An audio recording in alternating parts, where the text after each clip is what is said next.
to the internet or to the broadcast. There it is.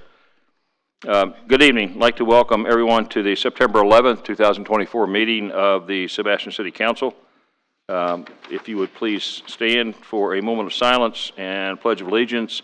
And please, if you would, during the moment of silence, kind of direct your thoughts towards the 9/11 victims in New York and Washington, D.C. and Pennsylvania, as well as to all of those people who have been done major suffering as a result of the wars that took place after 9/11. Thank you.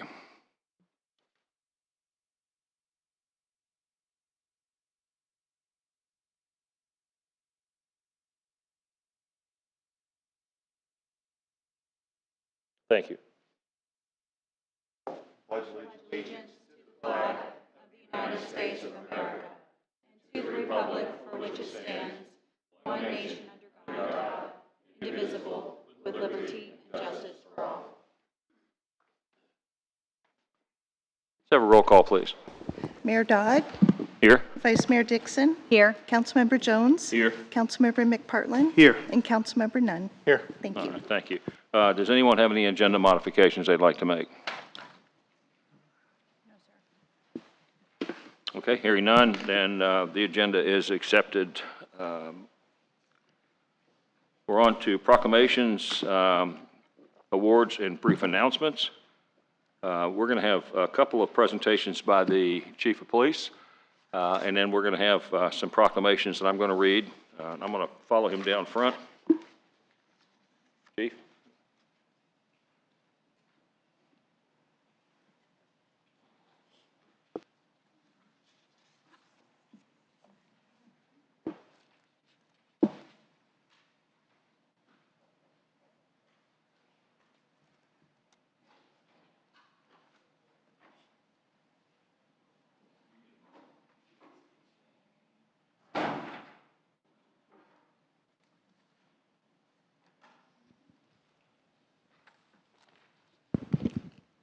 How you doing? For those of you that don't know me, my name is Daniel Acosta. I'm the Chief of Police for Sebastian Police Department. It's a somber day, but we're going to give our Police Officer of the Year award and our Civilian Award. Unfortunately, our civilian was unable to make it today, but I still want to recognize her because she's going to watch, and I'll be able to hand her her award at the police department in front of friends and family, but I'll start with her since she's not here. She is the, dispatch supervisor. Last year we were extremely short, and the year before that, and out of 10 dispatchers, we were down to 5. So that's 50% of our dispatch, 5 members, and we got together as a family, and everyone stepped in to cover the absences, but we're not certified dispatchers, so we weren't much help. We were enough to get the job done, but every dispatcher over there deserves an award to get us through that, for getting us through that, and none more than their supervisor, Gloria Brown. She's our 2023 Civilian of the Year recipient, and if you could help me congratulate her, I'd appreciate it. Thank you.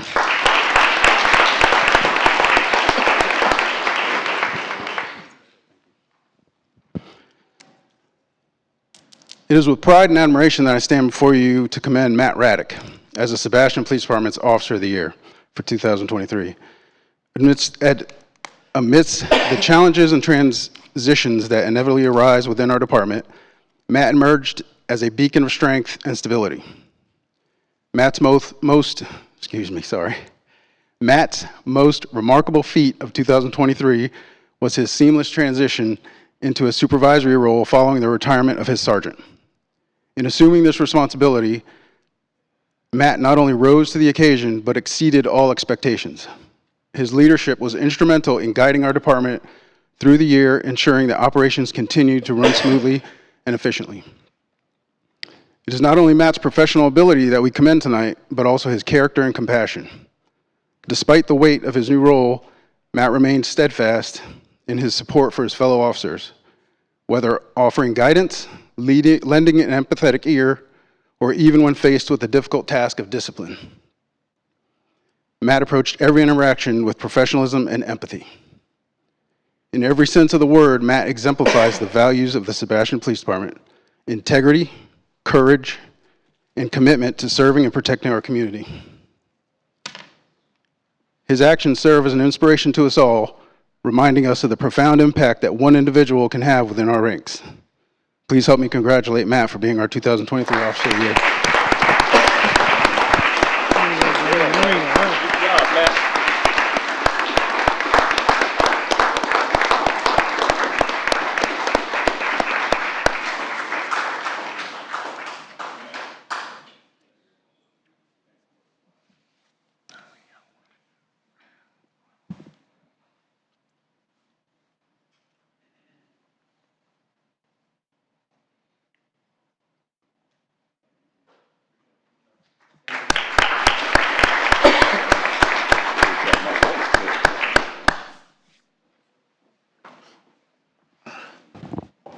They wired me in this monster here. Okay, I have three proclamations. The first one is for Hunger Action Month. And you can tell the ladies who are going to, or the people who are going to accept this, they're in this perfect orange color. You'll notice the orange ties. We're trying to proliferate the Hunger Week. So this is Hunger Action Month, September 2024. Whereas hunger and poverty remain issues of grave concern in the United States and the state of Florida and on the Treasure Coast, with over 250,000 children, adults, seniors, and veterans experiencing food insecurity on a weekly basis. And whereas the City of Sebastian is committed to taking steps to raise awareness about the need to end hunger in every part of our city and to provide additional resources to the citizens of Sebastian's need, and whereas food banks and hunger relief organizations across the country, including the Treasure Coast Food Bank, coordinated Hunger Action Day on September 10th, 2024, and will continue to host numerous events throughout the month of September to shed light on this important issue and encourage involvement in efforts to end hunger on a local community level. Now, therefore, I, Ed Dodd, by virtue of the authority vested in me as mayor of the city of Sebastian, Florida, do hereby proclaim September 2024 as Hunger Action Month in the city of Sebastian and call this observance to the action of the citizens. In witness thereof, I have hereunto set my hand and cause the seal of the city of Sebastian to be affixed this 11th day of September 2024. They provide this to you. Thank you.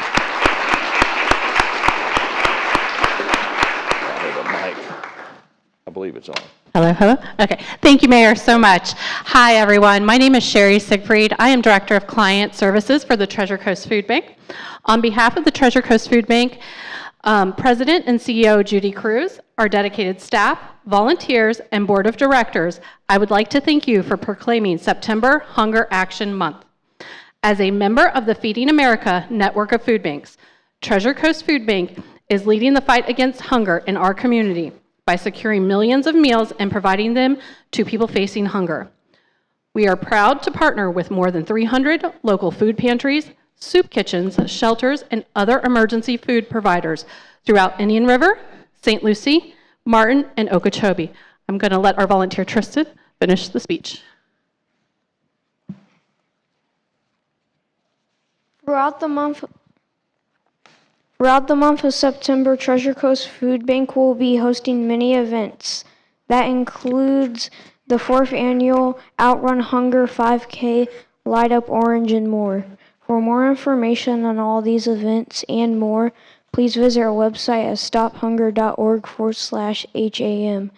Thank you again for your continued support in making sure our neighbors have access to healthy meals and resources they need to thrive. Thank you. Let's give the young man a big hand. Thank you, sir. Wait a minute, we're going to do a picture.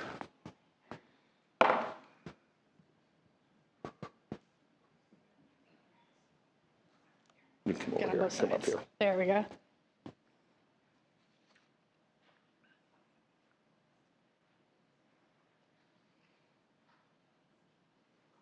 Thank you so much. Thank you. Thank you, guys.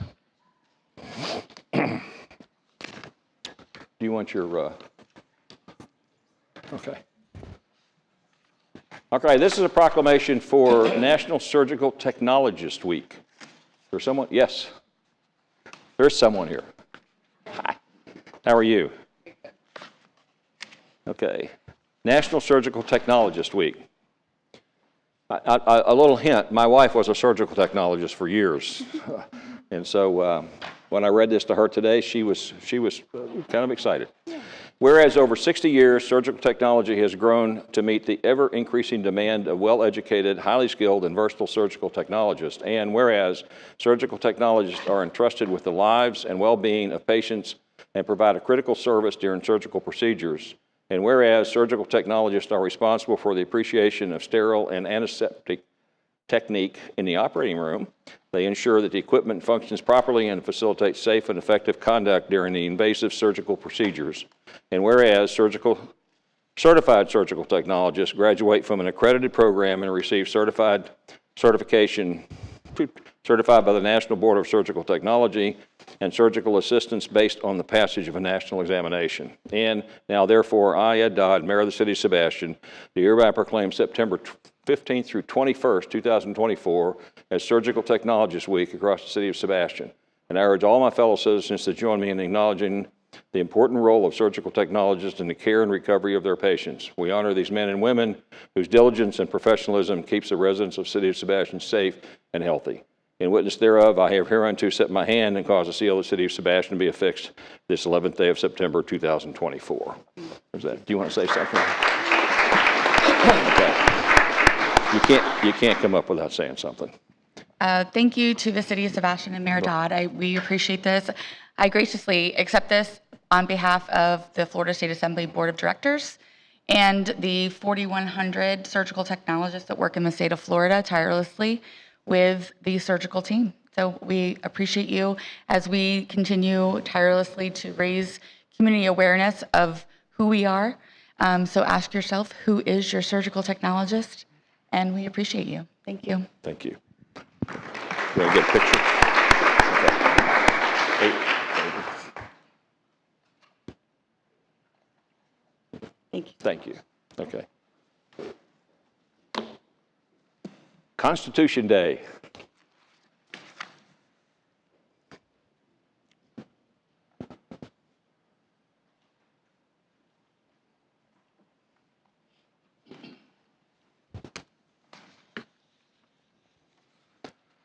How are you guys today? Good to see you. Yes, good. Okay. Whereas, so this is a proclamation for Constitution Day and Citizen Day and Constitution Week. September 11th is probably a very good day to do this on. Okay.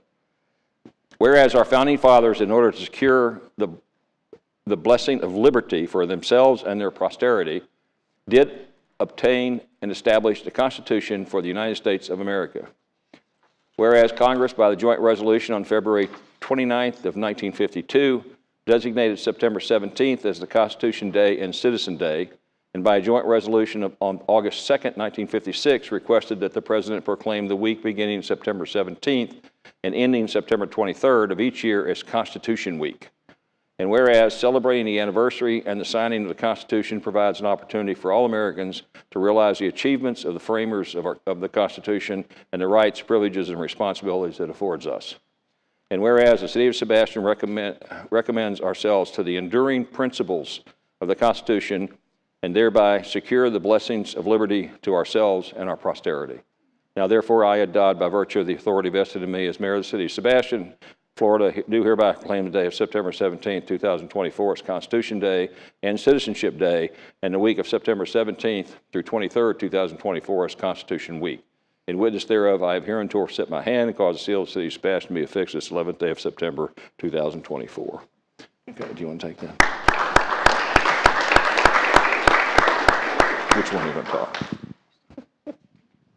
Thank you. On behalf of the Daughters of the American Revolution Pelican Island chapter based in Sebastian and the Treasure Coast Society Children of the American Revolution, we thank you for constantly, every year, supporting this and for realizing the foundation of our country and how important it is. So thank you so much for all that you guys do. It's a great honor to do it. Thank you. Thank you so much. Get a picture. You want to get a picture of this? Yeah.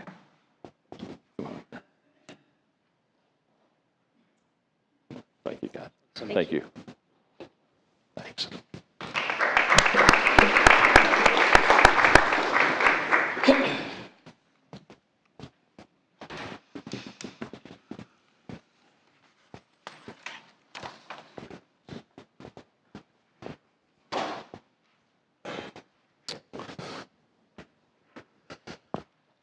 All right, Madam Vice Mayor, if you'd like to read the brief announcements, please. Sure. So we have a busy weekend coming up. Saturday, September 14th, the Touch a Truck and Tour Open House at City Hall Complex from 10 a.m. to 2 p.m. Saturday, September 14th also, Sebastian River Area Chamber of Commerce Roaring Twenties Gala at the Polish American Club from 6 p.m. to 10 p.m. Monday, September 16th, special City Council meeting for first public hearing on the millage and budget, approval of capital improvement program, and financial policies here in Chambers starting at 6 p.m.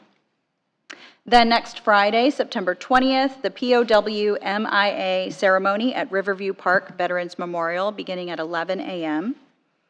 And Saturday, September 21st, the International Coastal Cleanup at Riverview Park Twin Piers from 9 a.m. to 11 a.m. Thank you, ma'am. And for anyone who's interested on the September 16th public hearing on the budget document in detail is available on the Sebastian City webpage. And you can go out and see the entire detailed document if you'd like to look at it before that meeting, before you attend. Okay, we're now on to public input. Anyone who would like to address the council on something that is not on the current agenda, please come forward.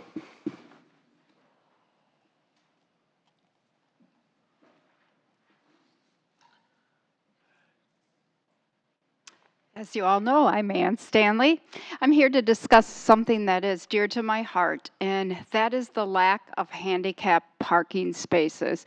And yes, we're probably abiding by what the law is, but particularly the park is a problem.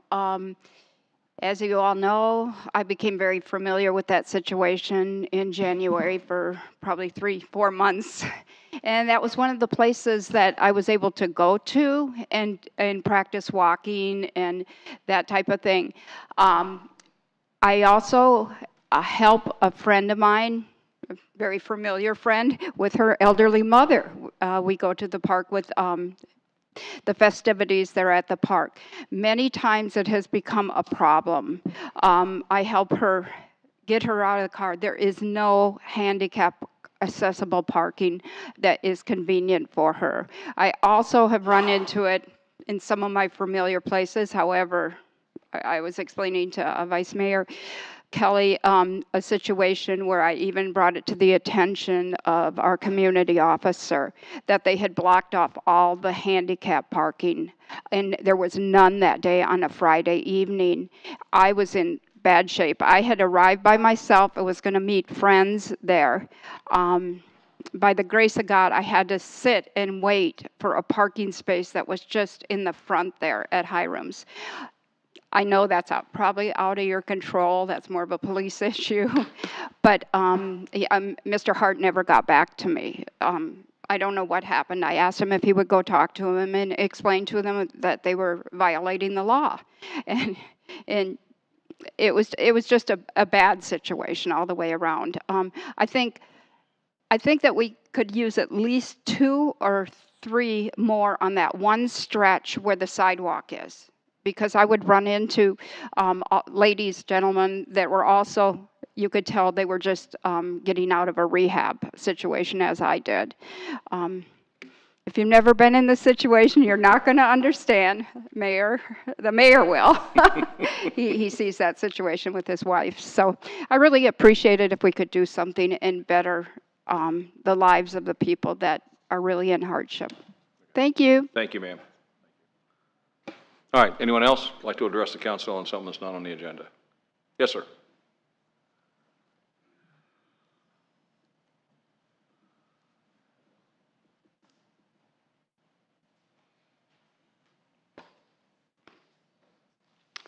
Thank you, sir.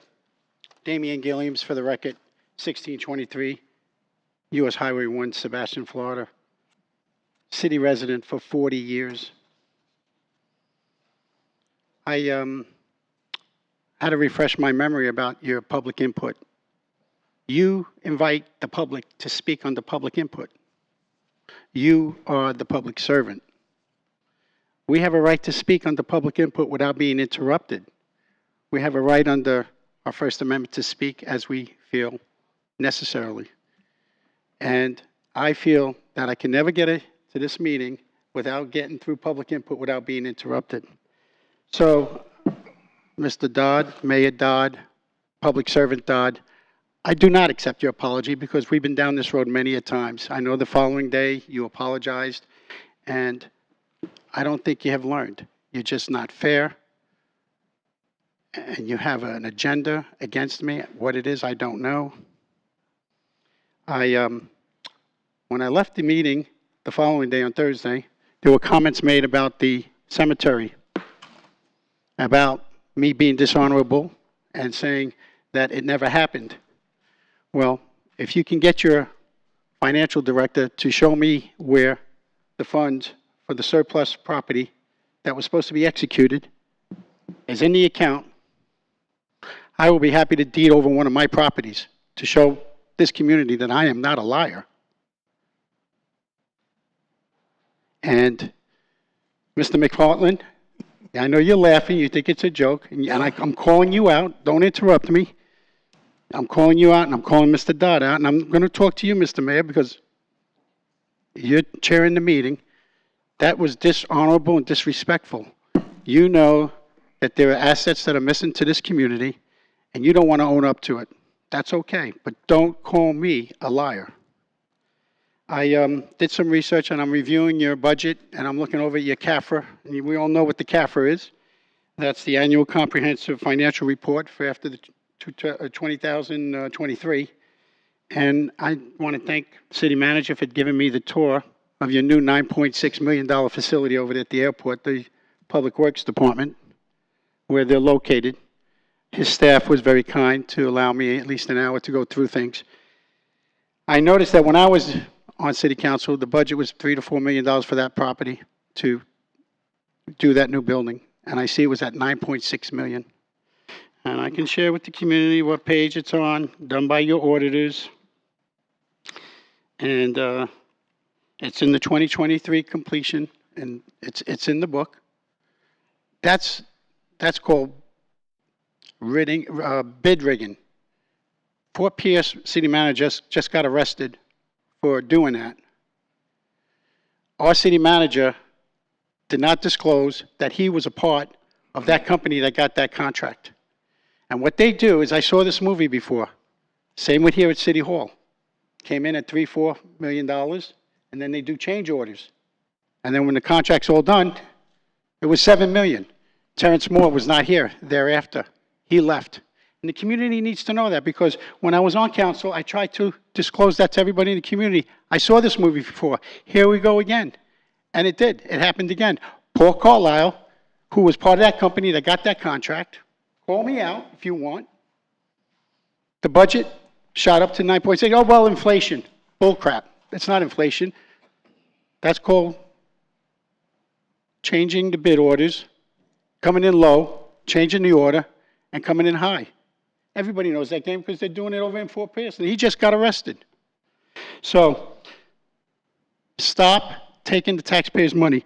The stormwater fee you just raised on us, 40%.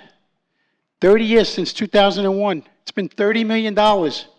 And what you do is, every time you change the stormwater and you tax us more, you change the resolution to show that it was supposed to be improvements of the stormwater, but then over the 20-so years, it's now, let's hire more employees to fix it, when you had 5 or 6 different studies already done. It's wrong. Taxes are going up. People are having a hard time. You need to be a little more professional, a little more transparent. I know that people are afraid to speak up in this community because they fear the political weaponization of your code enforcement board, which is what you're taking to me right now. I'm not going away. Thank you for not interrupting me. God bless you. Thanks, sir. Anyone else like to address the council? Sir?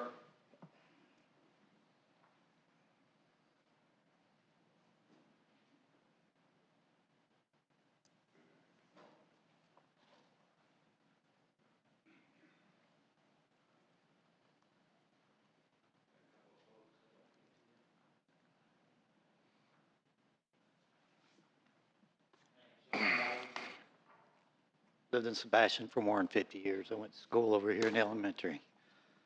The one photo you see Yeah, is in 2017. Okay.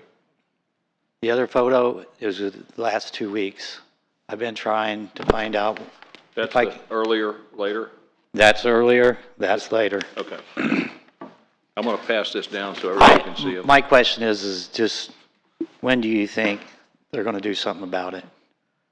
Because those canal lots that you get charged double for, and I bought it, you can see how clear it was 2 years after I built my house, and then now it is the way it is. What's the address? 817 George Street. Okay. I'll give you my phone number. You can call me in a week or something. I'd like just a rough estimate. if Is it you going to would- take 10 years? If you would give that to the city manager. I mean, 50 years ago, when they were digging those canals, we used to swim in them and stuff. But they haven't been cleaned. And I know you are supposed to be in the process of trying to do it. I've heard that 100 times. I'd just like to get any kind of rough answer. Is it going to be 10 or 20 years or whatever? Because if it's going to be that long, I might as well just sell out. Because I used to fish in that when I first moved in the house every day and catch bass, plenty of them. But now I can hardly draw water for the sprinkler system. So, thank you. All right, thanks, sir. Anyone else like to address the council? Okay. Is anyone on Zoom? Terry, did you want to? Okay, yes, come forward. Terry McGinn, Miller Drive, Sebastian. On a nicer note, in the honor of 9/11, I'd like to call your attention to a post that was published in the Facebook citizens page about a dear friend and colleague of mine who survived 9/11. It's a long story, but you should take the time to read it. His name was Four-Star Admiral William Flanagan, retired, and he was second to Chief of Naval Operations before he retired. He became investment partner for a major investment firm on the top floor of the towers. He was always at work at 7:30 in the morning every single day in his office. And that one day he had a phone call and he was 10 minutes late. If you read the story, I think it's the most moving story you'll ever read about 9/11. Buddy's been a dear friend of mine and a classmate for 60 years. And I just wanted to let the public know they should read that article. And then finally, I'd like to congratulate the 5 members of this council. We've never had a better council. I'm proud of the city of Sebastian. And despite what some people think, I think you do a good job. Thank you, sir. Anyone else? Okay, we're now on to the consent agenda. Council, I'd like to pull items C and E. Would anyone else like to pull any items? Say C and E? Did you say C and E? C and E, Charlie and Echo. Okay. Mr. Mayor, I move approval of items 8A, B, D, F, G, H, I. Second. Okay. We have a motion and a second. Let me see. I believe we need a roll call vote on that, please. Vice Mayor Dixon, Yes. Councilmember Jones, Yes. Councilmember McPartlin, Yes. Councilmember Nunn, Yes. and Mayor Dodd. Yes. Motion carries. Thank you. Okay, item C, and I'm not pulling these 2 items because I have any issue with them. I'm pulling them because I like to let people know these particular items, what they entail. Item C is actually the first step in the city declaring some property that we intend to work with Habitat for Humanity on building some workforce housing in the city, and it's the first step that we have to go through legally to declare that as surplus so we can work with Habitat for Humanity on this. So I just want to let people know that we're in that process. We're moving forward with that, supporting Habitat for Humanity's ability to build workforce housing. And at the appropriate time that we get through the legalities to allow us to move forward with that, then we'll bring forward the agreement between the city and Habitat on how that'll work with that property dedication to them. Okay, so that was the reason I pulled that, and so I would like to move approval of item 8C. Second. We have a motion and a second. All in favor, signify by saying aye. We need public input. Oh, I'm sorry, I pulled it. Public input, please. Anyone from the public like to address this? Yes, sir.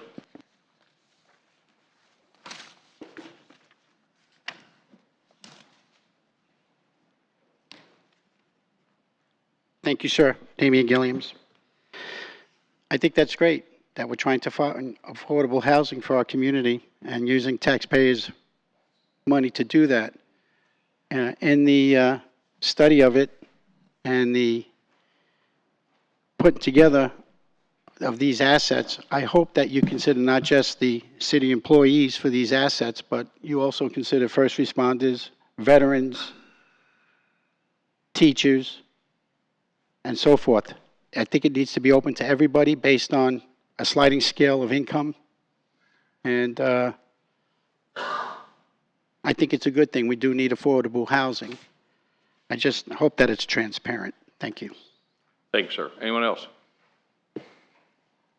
Okay, council, all in favor, signify by saying aye. Aye. Opposed, same sign. All right. On to item number E, I also asked to pull item E, and once again, it's not because I have an issue with that.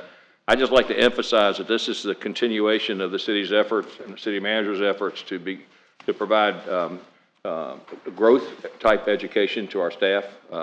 What item E is a contract to provide training to members of the staff on leadership skills. There's a real concerted effort on the part of the council and the city manager to try to support the staff growth. And I think this is a very important item that the city manager has brought forward to provide leadership training to members of his staff. So I just want to make sure everybody understands. It's important, I think, for the community to hear that this type of stuff is being done. Okay, so that's why I bring it forward. So, council, I move approval of item 8E. Second. Okay, this does require, anyone from the public would like to address this?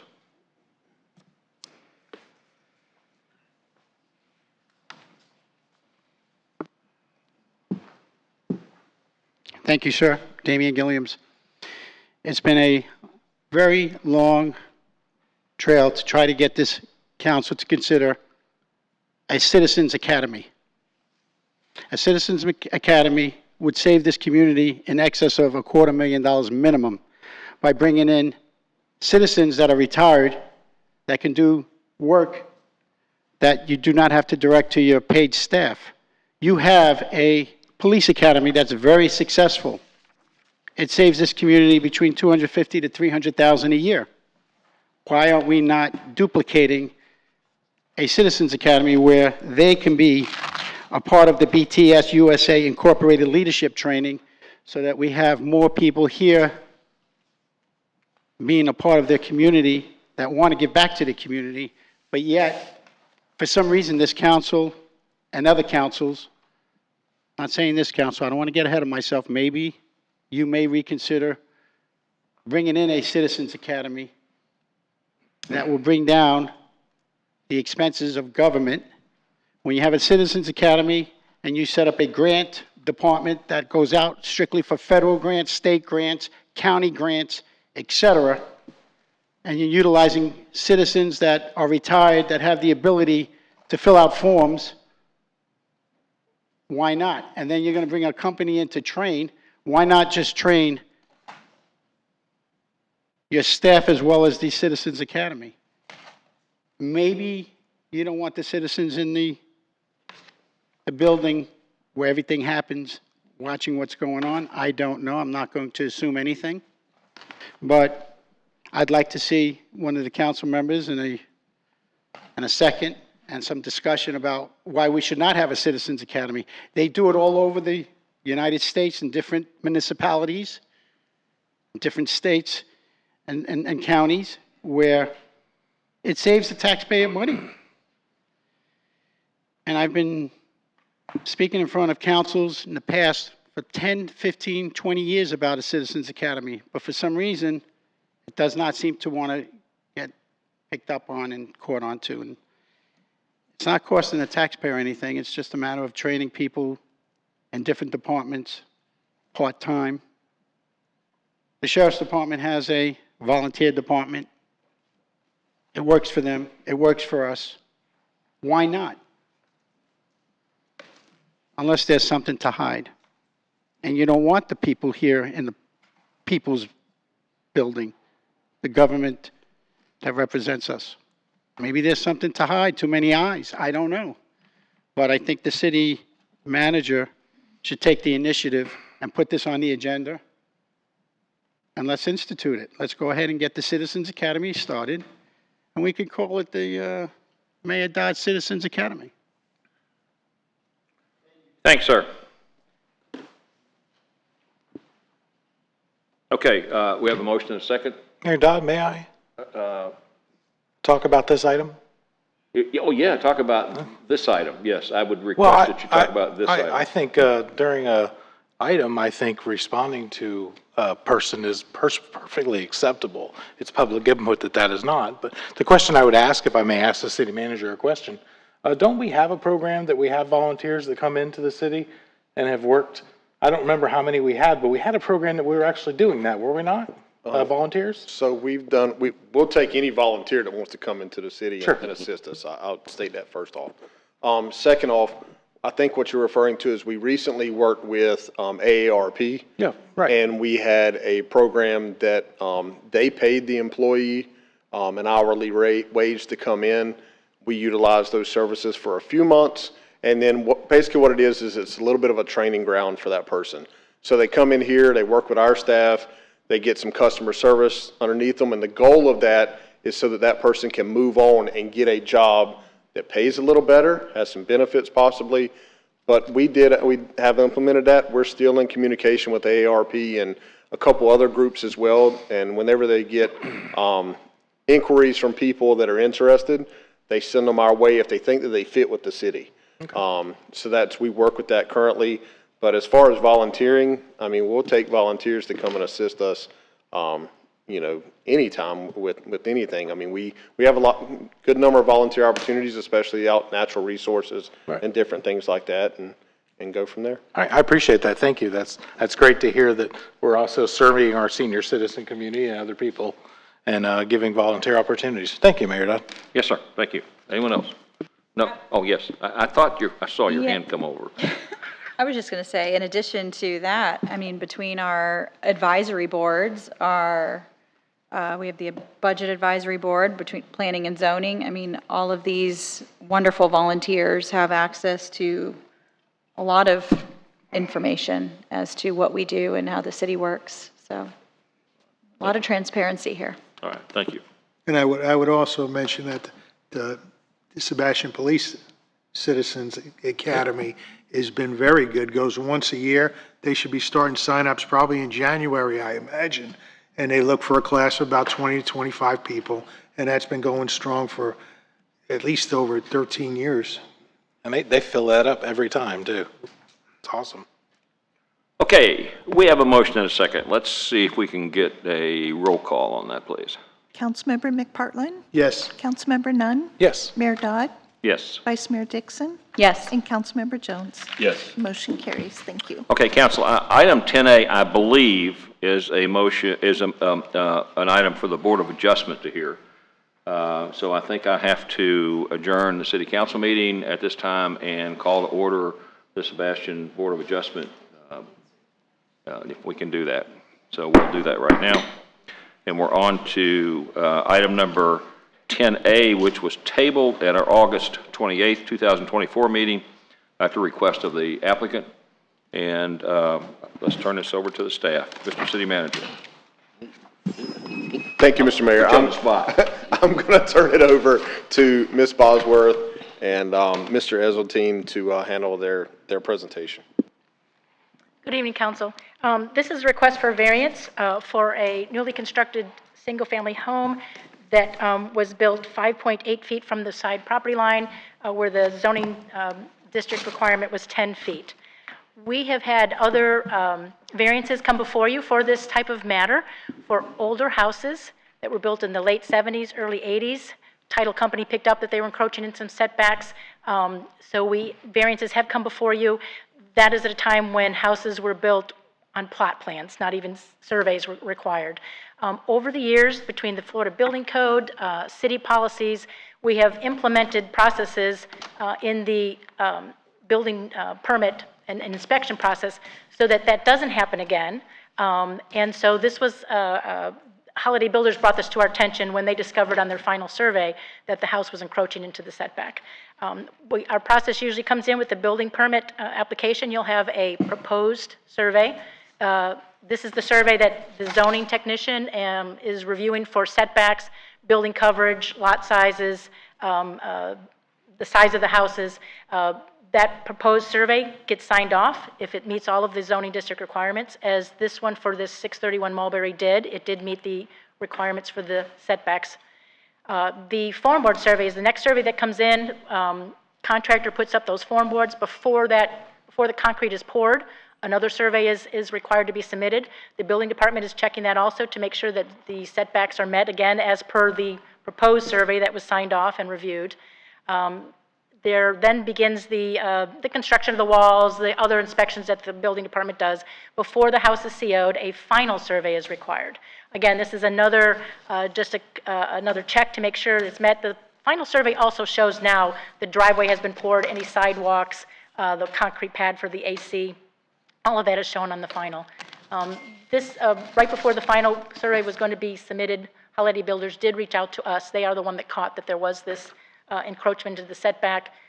They have acknowledged that it has been a surveyor error and reached out to see if they could apply for relief from the code through this variance. So that is what's before you tonight. Mr. Esseltine is here to answer any of the questions on the process of the inspections and the building permit process. And I know the applicant is here with his team for any questions that you may have for them.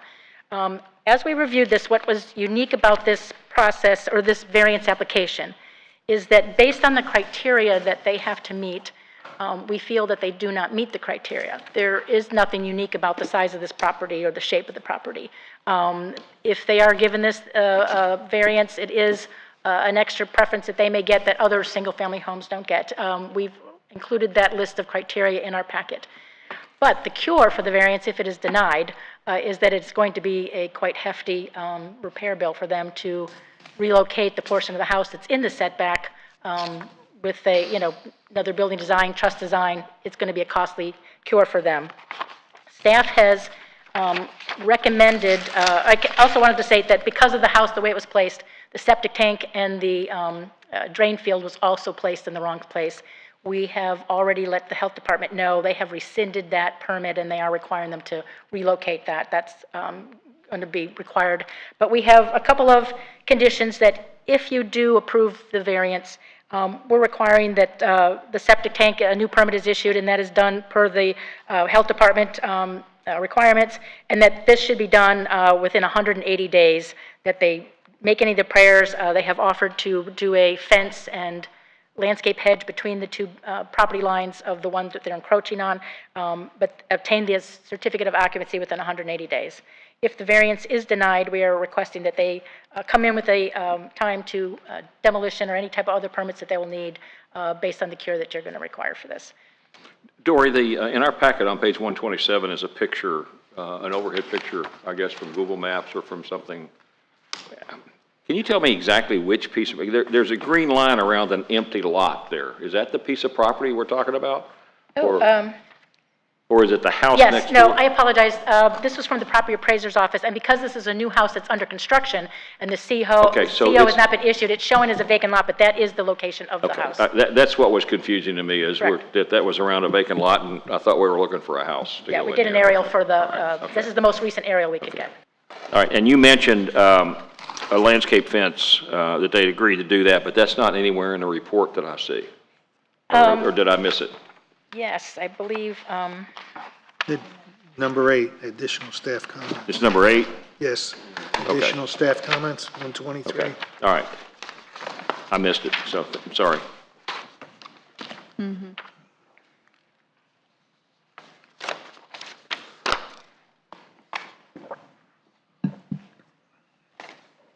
Okay. That was staff recommendation, if you deny it with those two conditions, or excuse me, approve it with those two conditions, and if it's denied with the other condition. And like I say, the applicant is here with their team for any additional presentation and questions. Okay.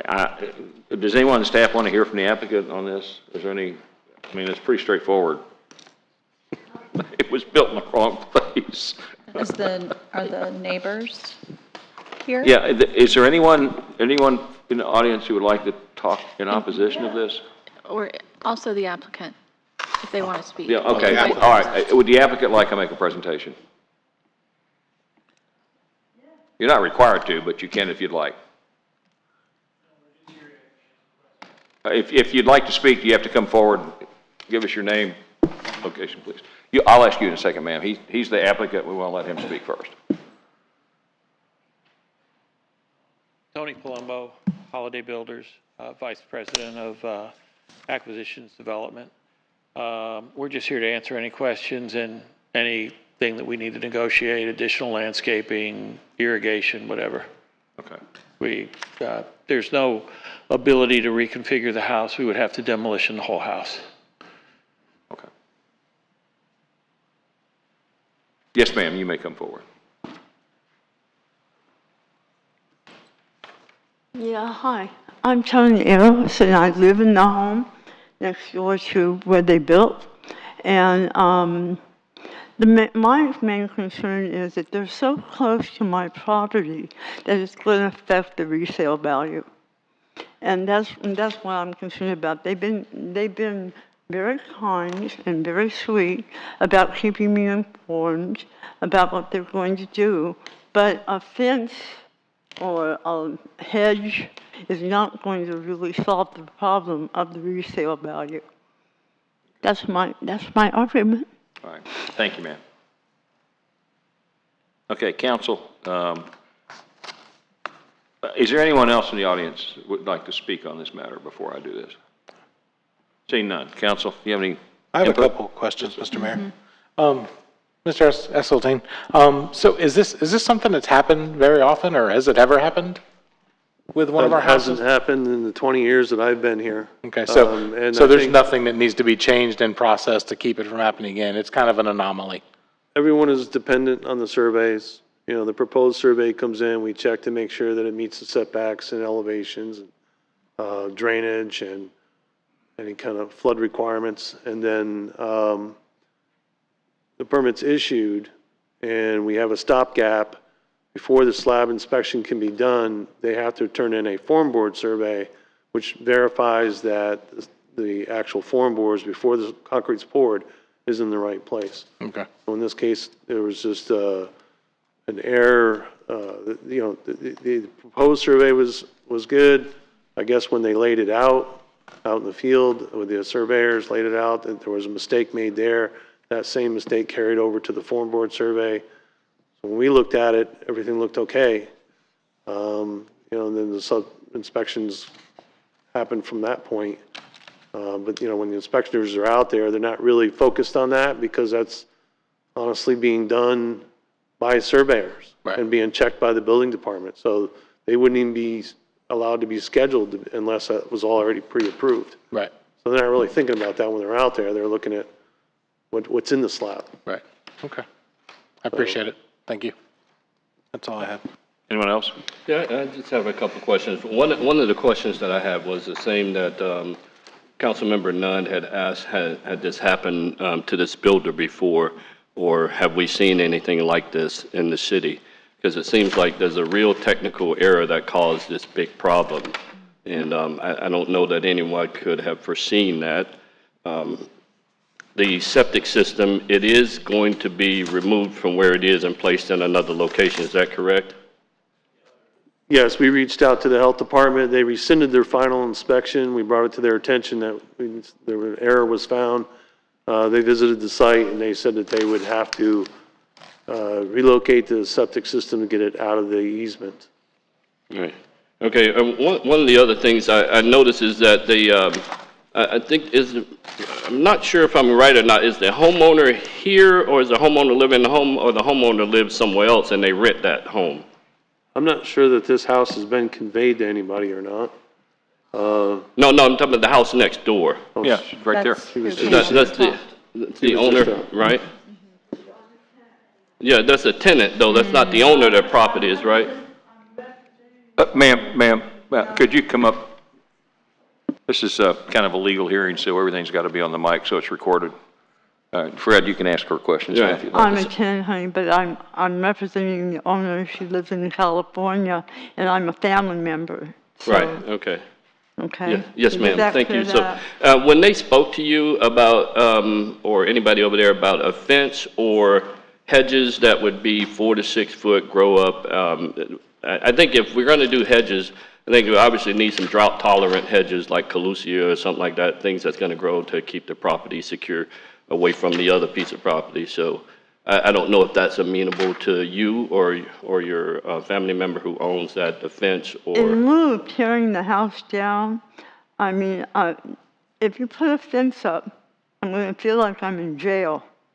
I feel like I'm imprisoned because what I'm doing, the house is so close to the easement. But a hedge would be fine for you rather than a fence? Is that what you're saying? What? A hedge, yes, ma'am. Yeah. Okay, That would be better. okay. Okay. Yes, ma'am. But, I mean, it's such a mess. It's not just the resale value, it's the quality of living in that home that's being impacted. If they put a hedge on the property of the new house that we're talking about, Yeah, and there's new house. that hedge will not encroach on your property. So you'll have the same distance between that hedge on your house as you would if this had not occurred. So they're not talking about putting a hedge on your property. They're going to have to put the hedge on their property. You have to address up here, ma'am, yeah, address up here. Yeah. Okay, please. Yeah. I mean, but it's a legal issue, so it's got to be recorded, and we can't, sorry. That hedge that would be placed on the property of the new house. So the distance between your house and that hedge would be the same as it would be if this had never occurred and someone put a hedge on their property line. Right. It'd be the same distance as that. So, I think from that perspective, it's not any more intrusive on you as it would be if they didn't make this mistake and the new property owner puts a hedge in. I mean, I've got my next door neighbor put a hedge along the property line and on his side, and it's grown up, and I have the same distance from from the edge of my house to that as I would without that. So. What's the distance? What is your distance between your neighbor and you? In my particular lot, it's I think 15 feet, but that's where the house was placed. And that's what we're talking about. Yeah. We're talking about 5 feet compared to 15 feet. Well, 5 feet is from the property line to the new house. It's not 5 feet from your house to that house. Right. It's 5 feet from the property line to the new house. They're 4.4 inches, I believe, short on the distance between the new house and the new house's property line, not between your house and your property line. So, quite frankly, in regard, that would not be an overall impact because of all that stuff would be on their property. Basically, the owners of the new house would not even have enough room to put much of a sidewalk down there between the hedge and the house, but that's their problem. Yeah. These guys have to convince the new owner that that's okay, some way or another. Okay, so let me finish mine. I'm done with her. I got a couple questions for the applicant. I'm finished, ma'am. I'm going to talk to the applicant now. Thank you. You can have a seat. Is that me? Yes. Yeah. Thank you. Yeah, you can have a seat. You can sit down. All right. For the applicant, I see in the packet here there's some things to prevent this from happening in the future, and some of those things was in quality control. It says enhance quality control measures. I'd like to know, when you talk about enhanced quality control measures to prevent something like this from happening in the future, what does that look like? What does it sound like?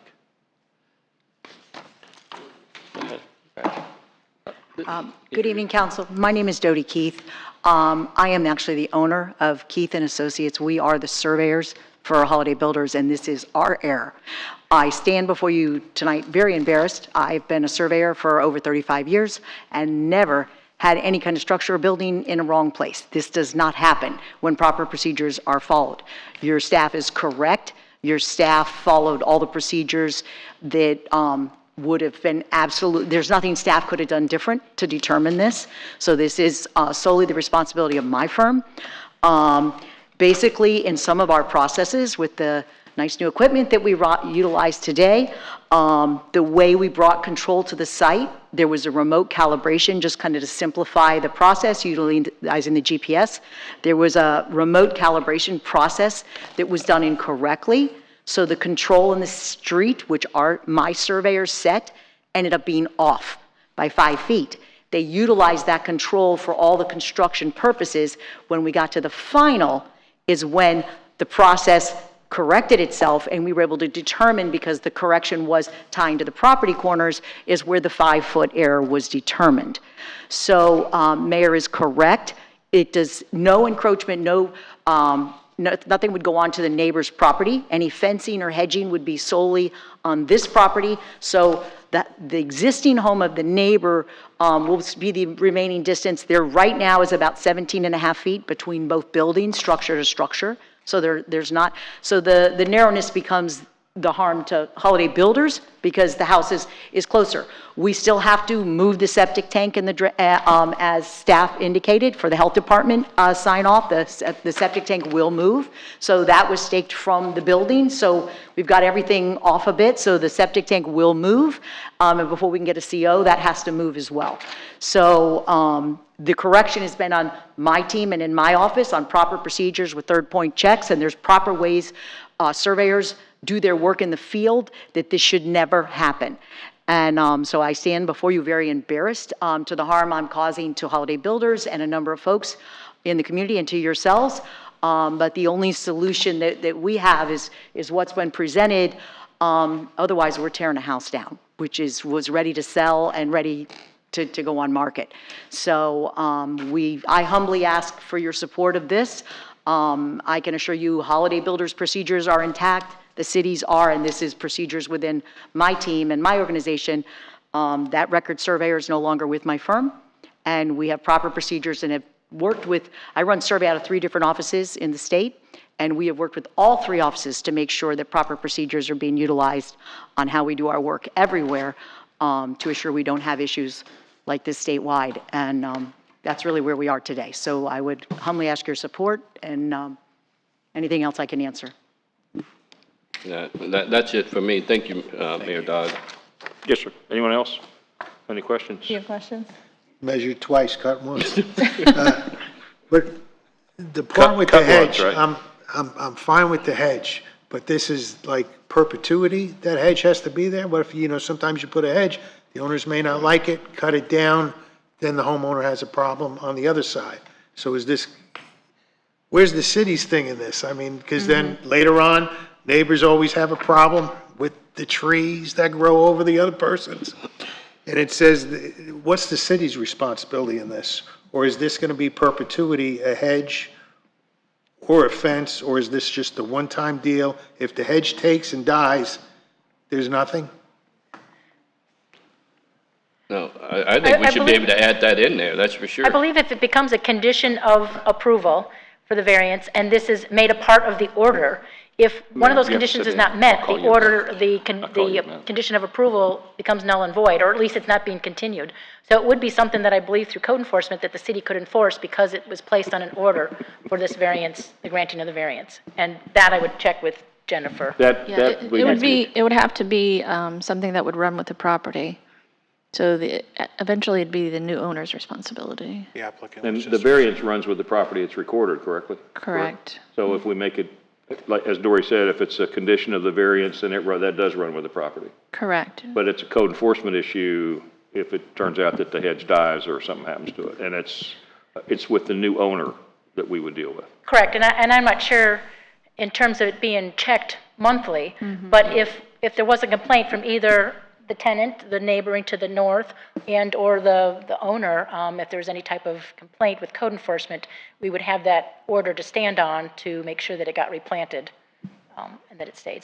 And we hadn't, even though it had been brought up by the applicant that they were proposing to make this, if you do grant the variance, we would add that as a condition that we could at least set some parameters that it has to be a solid hedge, 5 to 6 feet in height at planting, 24 to 36 inches on center, so that it is something that doesn't go in at 24 inches or 36 inches and takes a while to grow, but it's a healthy hedge right at planting, if that could be made a part of your approval.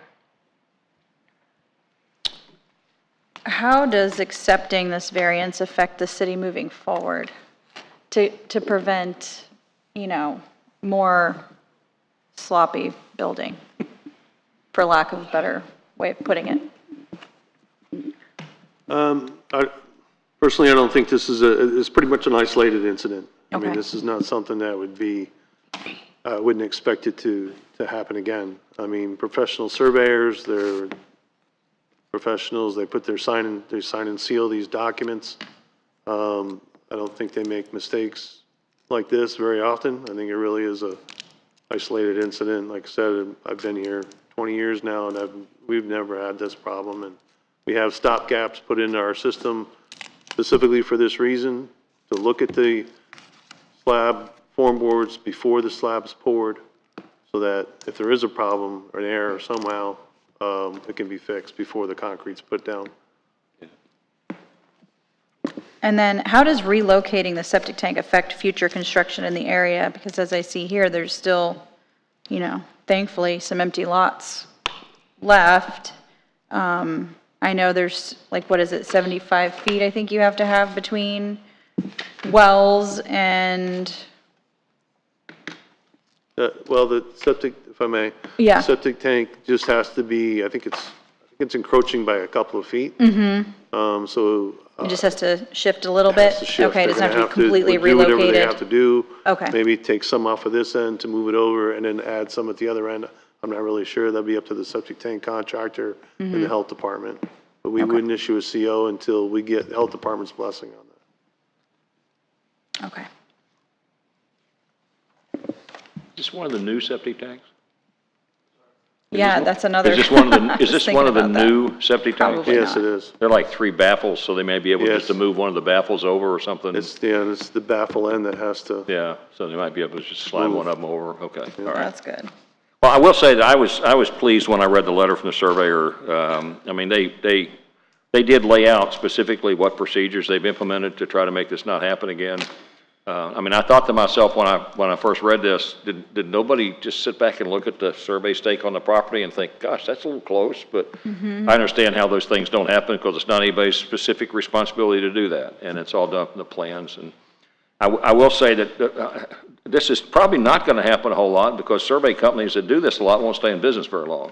So there'll be a diminishing return on how many times they mess up a house in Sebastian for sure when it comes out like that. So, and I do think, council, if there is a motion on this, that we should be very specific. On page 123 is under the staff recommendations. There are 2 items. It does not include the hedge at that point in time, but I'd kind of like to hear the motion, if possible, to include item A, item B, and then some definition. And Dory mentioned a solid hedge, 5 to 6 feet in height between those. And who's maintaining the side of the hedge for the owner who now has to have a hedge? well, the hedge is going to be on the property of the new house. So it's the new house owners, I mean, it's on their Both property. sides. Yeah, it's on their property. I yeah, know, but so, they grow yeah. wider I mean, than where they're I would think it placed. has to be built, you can't build the hedge on the property line. You have to build the hedge, it's like a fence, it has to be so many inches within your own property. You can't build it on the property line directly, or you have an issue with that. So if we have to put that in the motion, if you feel like that should be in the motion, we can do that. I think it should. Yeah, yeah. Yes, ma'am, come, that's fine, come on up, yeah. On the microphone, please. On the microphone, please, if you would. May I approach you? She wants to show us a picture. Oh, sure, I'm happy with that, yeah.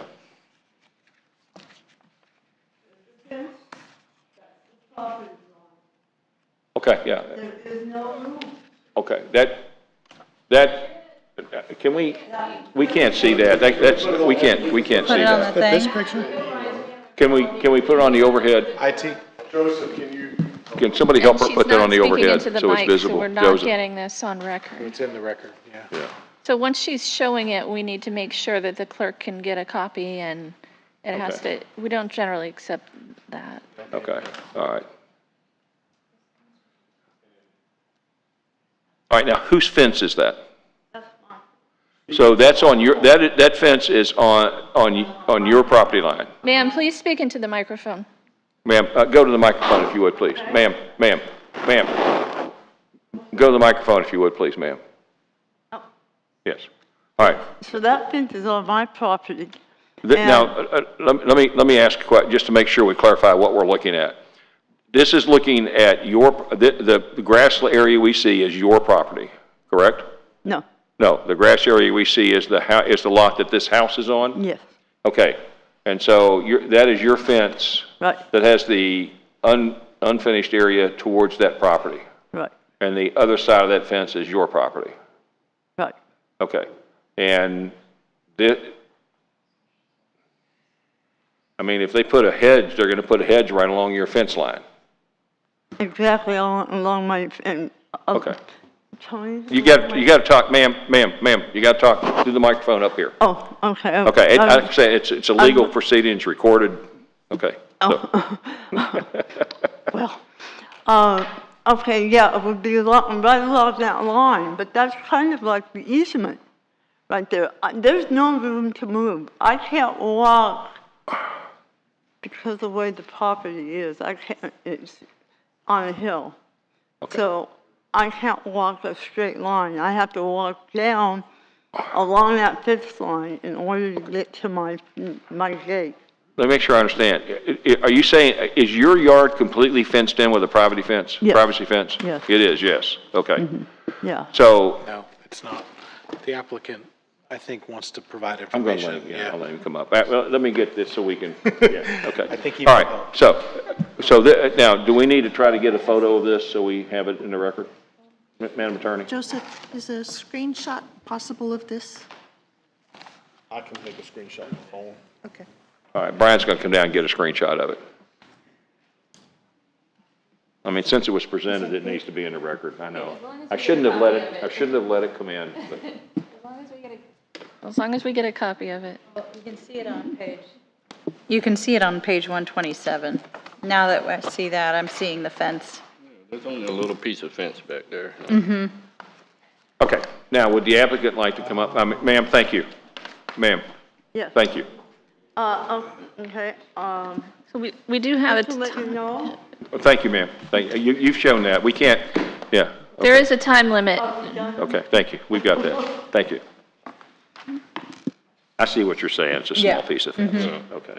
That's a small piece. Again, Dodie Keith, surveyor for the applicant. The fence she's showing you, her property right now, the rear of her property, that's her fence for the rear of her property. It does not come up between the houses. Right, we see. So it comes off the back of her house and fences the back. So we were talking about either extending that fence between the properties, and her, like you had mentioned, Mayor, the distance between her house and that fence will remain the same even if the house was in the correct place. That's what she owns. So we can put that fence there with a hedge, or we can just put the hedge, whatever she prefers. Holiday Builders has agreed to, but the hedge or the new fence that we were offering would stay on our property, not on hers. So she will always have the correct distance from her property line to her house to utilize. All right, Dory, would the city staff negotiate that, whether it's a fence or whether it's a hedge fence? Well, we're putting kind of a timeline on it, so I think it should be incorporated exactly how you want it in that order so that we can enforce this down.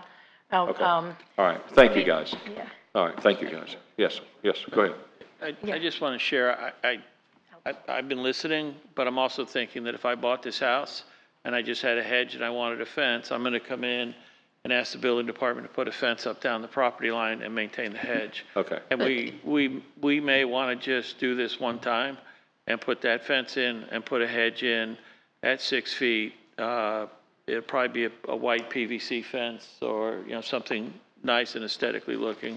But we're willing to work with the owner of the house, the person that's leasing it, building department, and our surveyor to do it properly. That's all I have. Okay. So, Mr. Mayor, I do have a concern which the applicant just brought up, and it does cause a problem for a future homeowner. If we say part of this motion has to have a hedge and they want to put a fence down their yard and not have a hedge on their property, we've created a legal issue for a new property And owner. Mr. Lichtenstein offered, though, we could use the term opaque buffer. And that opaque buffer can be determined, that can then be a fence, or it can be landscaping at 5 to 6 feet. It just will have to be opaque, but you cannot see through it. That works. That may work because even a new homeowner down the road may not want the landscaping, but they would be okay with the fence. Why If couldn't that's it an just been option. done right the first time? The issue is it gets so complicated because we're really not talking to the owner of that house. Right. We're talking to an individual who's relative, but not the owner of the house. So it seems to me that what the city needs to do is the city needs to send a registered letter to the physical owner of the property. I'm sorry, ma'am. We can't. Okay, you can't, you Please. gotta, guys, you're okay, we'll take that. Okay. All right. Yeah, you said earlier you're not the owner of the property. I am not the there's owner a- of the property, excuse but I me. can get the owner of the property on Zoom. Mr. Mayor, point of order, point of order. So we're having back and forth, and this is a quasi, we shouldn't be hearing from them multiple Right, times. okay. And we have the Thank you. time limit as Thank you. well. All right, thank you. Thank you, ma'am. Thank you, ma'am. On Thank you. Zoom? No, we're gonna deal with it, so thank you. Okay, all right. Now, If the owner is on Zoom and wants to be heard, as, you know, if you haven't closed out public input, then that's, which I haven't done. then that's appropriate. Okay, But at a certain point, we need to consider our time limits that we established recently for the applicant and for the public. all right. Okay, so, you said you could get them on Zoom? Can you call them and Hold ask on them? just a second. Quasi Wait a can't minute. Zoom. Quasi, we established we're not hearing from people on Zoom. Okay, so we because can't do it affects on Zoom. property All right, interests. so here's what I would propose. That's what that was what was decided by Yes. the council. So here's what I would propose. Correct. Is that Dory's suggestion that it's an opaque, and it may be a fence, it may be a hedge, but the city should notify the owner of the property by registered letter.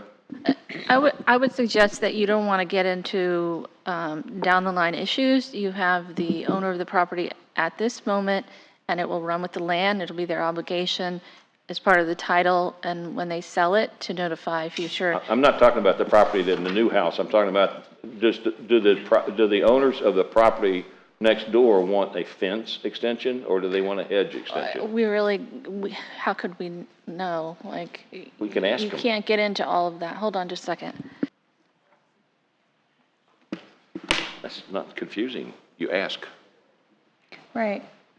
They should have a right. Maybe we should take 5. Well, Andy's going to dinner, so maybe we should take 5. Can we take a brief recess? Mr. Just Mayor. for a second to check Can those we take new a rules? 2-minute recess? We need to check on something. All right, we're going to take a 5-minute recess.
Thank you, Mayor. Okay, in some consultation over here, I think that the conclusion is that it's appropriate for the council to direct that a buffer will be placed between the two pieces of property, and that Holiday Builders and the property owner next door can negotiate that between the two of them and work out what kind of buffer they put in.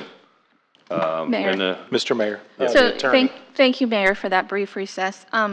Just to verify for the record that we did research that issue regarding the Zoom input and verified that public input via electronic or other commercial media technology should not be permitted during quasi-judicial hearings, of which this is. Okay. Okay. As to the second issue, when you are considering, since this is a quasi-judicial hearing, you should be considering competent substantial evidence, remember? So in that regard, we need to be considering who we've heard from and what their, this is a property, right? It has an owner. There are property interests potentially affected tonight. This is a variance request from the owner. You should be considering the conditions potentially, the criteria of the variance, and then the people that you've heard from tonight. Were they affected parties? Were they property owners? Those are all the things that you should be considering. And so when you're considering who owns the property, you heard from the current property owner and the situation at hand. Now, as to getting involved in negotiations with a potential tenant, we have not heard to my knowledge and recollection, from the actual owner. It was stated that they were potentially on Zoom, but again, we don't take Zoom testimony on quasi-judicial hearings. Okay. So affected parties are persons that may potentially provide substantially competent evidence, but you all need to weigh that when you're making your decision. You should also be cognizant as to not getting involved in civil issues and civil matters between property owners, and make sure that when you make a decision, you're basing your decision on the variance criteria and what's appropriate under the city code. Okay. Does that help clear things up? Sure. You want me to say it one more time? My mind is as clear as mush right now. So we're not taking Zoom unless it's the applicant. Yes, we're not taking Zoom. I understand that. Gotcha. And then we're not involved in the negotiation between Holiday Builders and any other property owners that are adjacent to that property. We can, however, direct that they put a buffer between those two pieces of property. Yes, sir. Okay. Because our code provides for buffering. So, council. We do have a letter in our packet from Paige McClooney.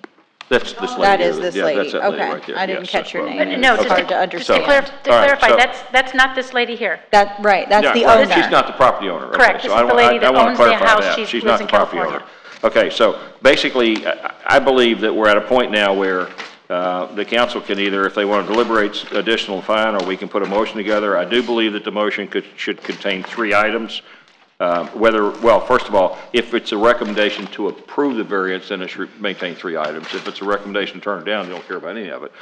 The first item is the relocation of the septic tank. Mm-hmm. Second item is that needs to be done within 180 days to make modification of the septic tank, and then the health department go through the process. These are on page 123 of your packet.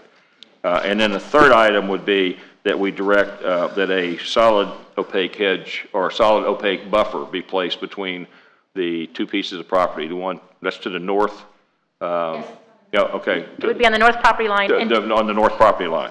And to clarify, and it's not our decision about how that's done. That's between the two parties that are involved in that. And to clarify, number B, it was the 180 days was for the septic system and to receive a CO, which the fence and everything. So this matter would all need to be done within 180 days. Yes, have to be taken care of before they get CO. Yes. Is that clear as mud, council? Oh, that's a great motion. Thanks for the motion, Mayor Dodd. Thank you. So may. Would you like to second that? Yes. Okay. We have a motion and a second. Does anyone want to have any comments on that motion and second? And just the buffer runs from the rear of the property to the front of the house. Yes, I just said that, rear of the property to the front of the house. Okay. Yes. I see some eyes rolling back there in our staff. So Mr. Second, I'm going to restate the motion. Okay. That we grant approval of the variance with three conditions. One is that the septic tank is required to be modified re-permitted and recertified by the Public Health Department, by the Inner River Health Department. That the applicant put a solid opaque buffer from the front to the rear of the property on the north side, between the property on the north side and this piece of property, and that this all be done, including CO, within 180 days of the approval of this. Variance. My second still stand. Okay. Any comments from anybody in our peanut gallery up here? It's time to get levity in here. You know, we're all a little bit too serious sometimes. I see a look on your face, Mr. Councilmember. Yeah, I just offer my own concern of such a silly mistake that caused a problem, and I just hope the city is not putting themselves in the middle of a civil matter in any way. That's all. Okay. That's my concern. You mean an oak tree fight that we've had in the past? Yes. Okay. Okay. Any other comments? Yeah, this is just an opaque buffer, so it doesn't say specifically one or the other, so that's fine. Whatever they work out. Public input. We've done more public. This is a quasi judicial. We're at the council deliberation position on that, so it's now, we've done a motion, and now it's time for a roll call vote. Sounds good. Okay, let's have a roll call, please. Okay, Councilmember Nunn, No. Mayor Dodd, Yes. Vice Mayor Dixon, No. Councilmember Jones, Yes. and Councilmember McPartlin. Yes. Okay. Motion passes 3-2. All right, I am going to call this Board of Adjustment meeting to an end and reconvene the City Council. And we are now on what I hope are simpler. Item number 11. This is a discussion regarding the. I'm sorry? This is better. Okay, okay. This is an item revolving the discussion regarding the placement and design of the America 250 monument at Veterans Memorial Park and Riverview Park. So if the staff would like to come forward. I know Mr. Blankenship is trying to get settled over here, so I'll just kind of get it started, and then we'll turn it over to Dr. Hamilton here. So this is an item, previously you all had approved the concept and the idea of an America 250 monument to be placed in the Veterans Memorial at Riverview Park. At that time, you all had directed staff to work with Dr. Hamilton and the people assisting her to determine a location. A location was chosen. It was presented to the Veterans Advisory Committee on August 5th. They approved the location as well, so now it is back to you all for your consideration. And I know Dr. Hamilton is here tonight. She has a brief presentation in regards to the monument and the potential location. Okay, thank you. Are we doing just the location first? Are we doing it item by item? You can do it all together. Okay. Do it together, yeah. All right. So thank you so much for allowing me to come back. And we're really excited about this idea and hope that it is amenable to you as well. So we did meet with the Veterans Advisory Council for approval of the location, as we had previously approved the project through their recommendation, also the city approving this project. And so the last two steps were the final location as well as the final design. So those are what we're here for you today. Myself, I represent the state Florida Society Children of the American Revolution in my former position. As I've moved on from that position, this is one of my final projects from that, as I'm serving now as honorary senior state president, and I have with me my son James Hamilton, who's an honorary state president as well. We've both been involved in this project, as well as other people in our community that are involved in the state level. So we do serve locally in the society, but also this is an official project from the state. Just as a reminder, this is for the America 250 initiative that's happening all over the nation in honor of our 250th birthday for the nation, which will be it's now up through 2026. And so there are a lot of different initiatives. Many groups are doing commemorative markers, including the Daughters of the American Revolution, other veterans groups, and other groups to honor our Revolutionary War patriots and the founding of the nation. We do have all other memorials in our park except for something representative of this, and we thought this would be an appropriate place with our community being very, very veteran focused. So I won't go through all of this again because you have been through this. If you would like a refresher on this, this particular initiative is to honor that, and this particular marker is being presented from the children of the American Revolution to honor the men, women, and children who fought for independence. Most of the other organizations are just honoring men and women.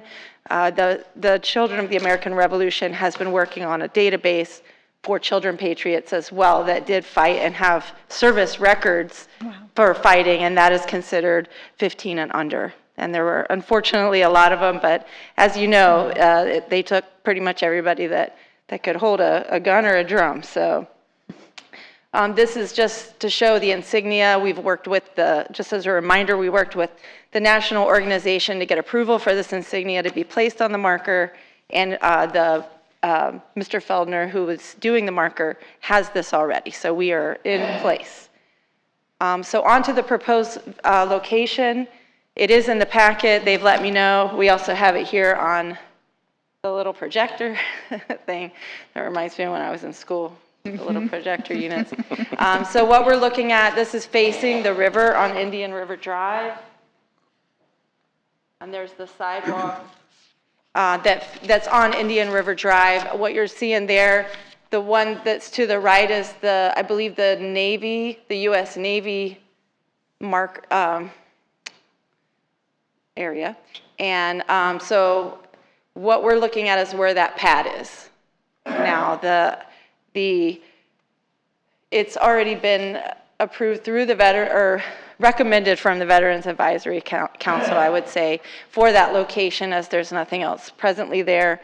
And it's probably about the size that this marker is going to be, and I'll tell you a little bit more about that in a moment. Are you requiring separate motions on both of these, or is it combined together?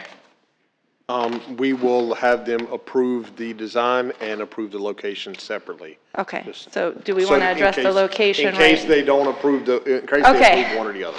Okay, so should we go on to the design and then you can go back? Yeah, let's do that first. Okay, let me see. So this is, well, can we turn that back off again? I'm sorry. This is the proposed design. This is going to be in an India mahogany stone and carved in. This boulder is 3 foot tall and 2.5 feet wide, and it's going to be carved in. It's going to be a really beautiful marker. The base is 8 inches tall that would either sit on that slab or be replace that slab, depending on what they need to do for this. This is going to be a really impressive marker, and we've been working with them. I would like to mention this is fully funded by us. This doesn't require any city money, so we're not asking for any funds. And our group does help maintain that area regularly anyway as a part of our organization's missions and goals.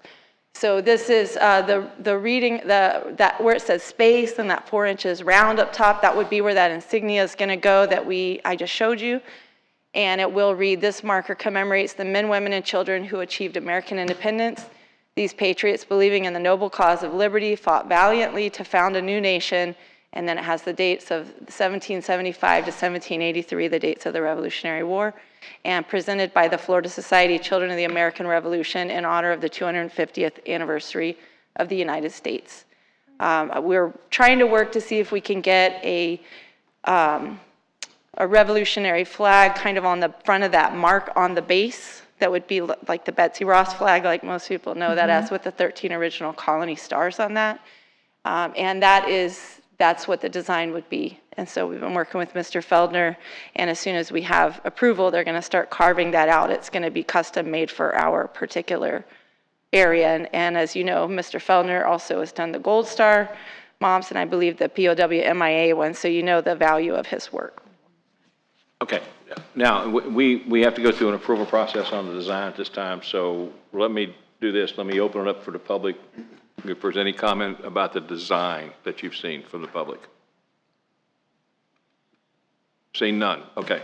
Council, what's your pleasure on the design? I make a motion to approve the design. Second. We have a motion in multiple seconds. So, There you go. And I don't know that we need a roll call on this since they're paying for it. Right. So all in favor signify by saying aye. Aye. Motion passes. Now we can go on to the location. All right, thank you. I don't know if you want to turn the projector back on, just as a reminder of that location. These guys are magic. They do all that. They are amazing. Yeah, I'm telling you. So this approval that we're seeking would be then for this location for the marker that the design that you just approved. Okay, now Brian, my only question is that concrete pad right there is kind of the walkway between the sidewalk and the memorial. So when we do this, are we going to kind of do something to make an access path to get, because right now with all the bushes and so forth there, if we put that on this pad, then we're removing the walkway. Like we have veteran services down there, the veterans march through that walkway. I don't think that's a walkway there, yeah. Yeah, if I may, Mr. Mayor? Yes. Yeah. So the area that's identified in between the hedges is that small concrete slab that's there. That is not a walkway. There is no connection point to the larger walkway, larger path there. The sidewalk is a little bit further to the south where the Veterans Memorial, like for instance today, the Honor Guard and all of them walk down that sidewalk coming up to the area towards the four chaplains. That is that's a little bit further to the south there. So this is not a joined sidewalk area. Do people use it? Yes, but it's not for that purpose. Second thing that I would suggest, and I'm just thinking of this, is if this monument goes there, we should look at installing a hedge on the backside from the road so that it just doesn't quite, I don't want it to, you look over there and you see, you know, I forget how tall it is, I apologize. I think it's But a 4-foot monument that kind of takes the look away from the veterans area. So we would there wouldn't be people walking through that area at all. So the staff will take care of that process. Okay. Nice. I'm fine with that. And Dr. Hamilton, do you have an issue with the hedge on, like planting on the backside so you don't really see, it doesn't stand out from any I don't river have a drop? preference either way. I know that the discussion was either there or just directly across from the Navy, and where that hedge would be square with the Navy. I think that there was some discussion that there could potentially be some other things added later in that area. We don't have a preference either way. Whatever works best for the city, we would be happy to comply. Okay. So does the city have a preference on where they would like to locate it? I mean, I'm completely fine with the location that's been chosen so far. Okay. All right. And just to clarify, if we were to plant something there, it wouldn't go above it, so it really wouldn't affect your line of sight past it. It would just be kind of blocking it from the roadway a little bit. Just because it is going to be black, and it, you know, would draw attention just to that if you're riding on Indian River Drive. Okay, so let me ask if there's anyone in the audience who'd like to address the location of this monument. Seeing none. All right, council, what's your pleasure? Move approval of the placement. Second. Have a motion and a second. All in favor signify by saying aye. Aye. Aye. Motion passes. Thank you so much. You're welcome. Thank you. Look forward to getting great. that together. Hopefully we could have it ready to be installed by about early summer next year in advance of the 250th, and we can have a nice big celebration. And I will say, if you haven't been down there, you have to see the Gold Star monument that was placed in. You should go down and see it. It's very impressive. Thank That's you all so right today. much. So thank Thank you you. guys. Thank you. Okay, staff, we're on to item number 12B, council consideration for Beach Cove Mobile Home Park Agreement. Nope, one before that. CDBG. 12A. Page 1. Oh, 12A, yes. Excuse me. I have a check mark on that, only because I read it and checked it off. This is consideration of an appeal by Mrs. Weston for a request for CDBG funds. Ma'am, would you like to come forward? Does the staff want to make a presentation before she addresses us on this? I will tell you that and upon final review of the applications, that's when it was discovered that she had already been a previous applicant. And in reading our policy, it says that you can only be an applicant once every 5 years.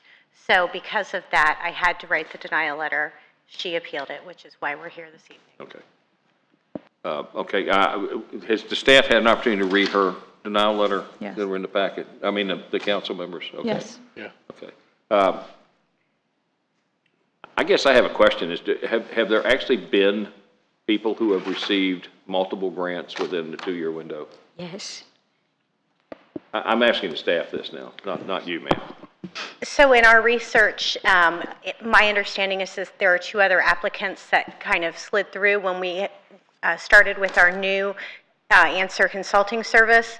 That's when we discovered, we started going through with a fine-tooth comb and seeing. I will let you also know that there are 4 other applicants that are on the list to wanting to receive CDBG funds.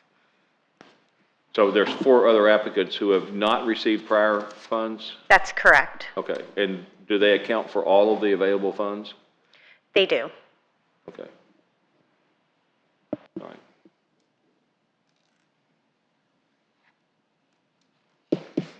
Counsel, what's your, ma'am? Do you want her to talk? Would you like to address Yes, us? I'd like to Yes. speak.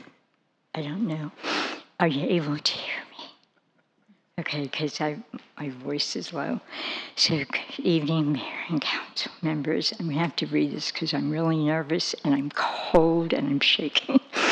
So, my name is Melinda Weston. I live on Gerald Street since 1997.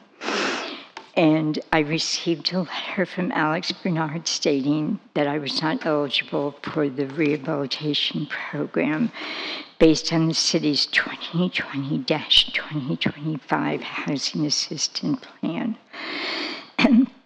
I'm having a difficult time understanding this because when Mr. Jenkins from Guardian came last year to inspect my home and saw other things that needed to be repaired, he informed me I could reapply for the grant and that it was available for people for 2 years in a row.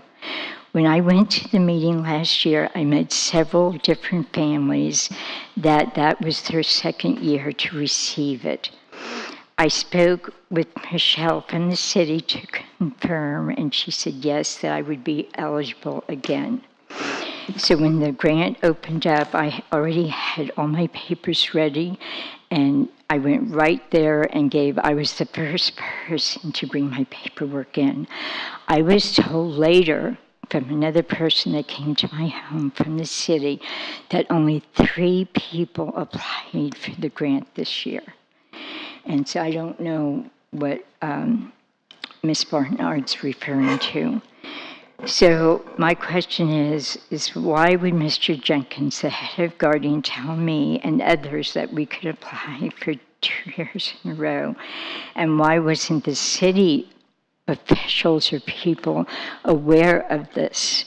You know, the reason, you know, they're saying that I'd have to wait 5 years. Well, I'm 77. I'll be 82 by then.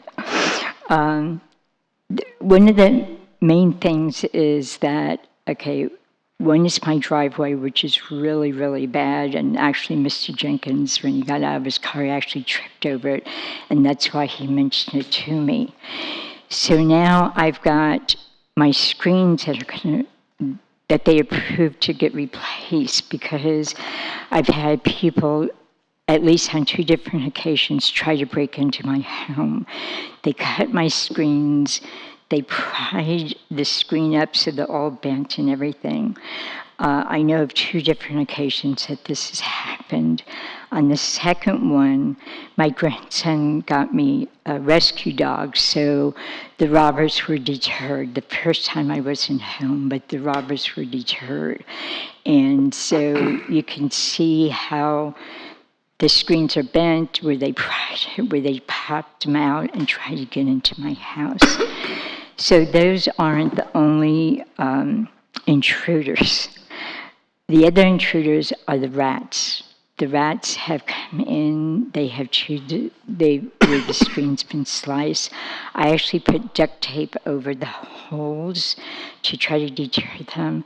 I've got Terminix, they set traps for me, but they said that if I don't get all these openings taken care of, they're not going to go away. They've already, within they urinate, they know where to go and everything like that. So I've been catching at least 2 rats a day, and it's disgusting. The other day I caught 3 babies in a trap. Now I have to either wait for Terminix to come out, take these traps, or when my grandson can go over there on his day off, I cannot go. It is so disgusting. I can't go and pick up these traps and throw it. Anyway, I'm just asking that maybe if I could be quote-unquote grandfathered in, because I know Guardian, their contract has not been renewed, that you're getting another company coming in doing this from September on. And I was hoping that maybe because I was approved, the contractors, Dawn from Guardian came out, brought the contractors, 5 different contractors, to do their bid. They've already done their bid. It's been approved. They've already put the amount of what they're charging. And I was hoping that maybe you would approve for me to be kind of grandfathered in with Guardian. And maybe from this day forward, let the homeowners know. Let your city people know when they're giving out this information to, people that live here in the city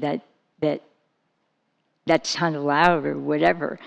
I didn't know this. The other people didn't know that. The people that worked for you guys did not know that.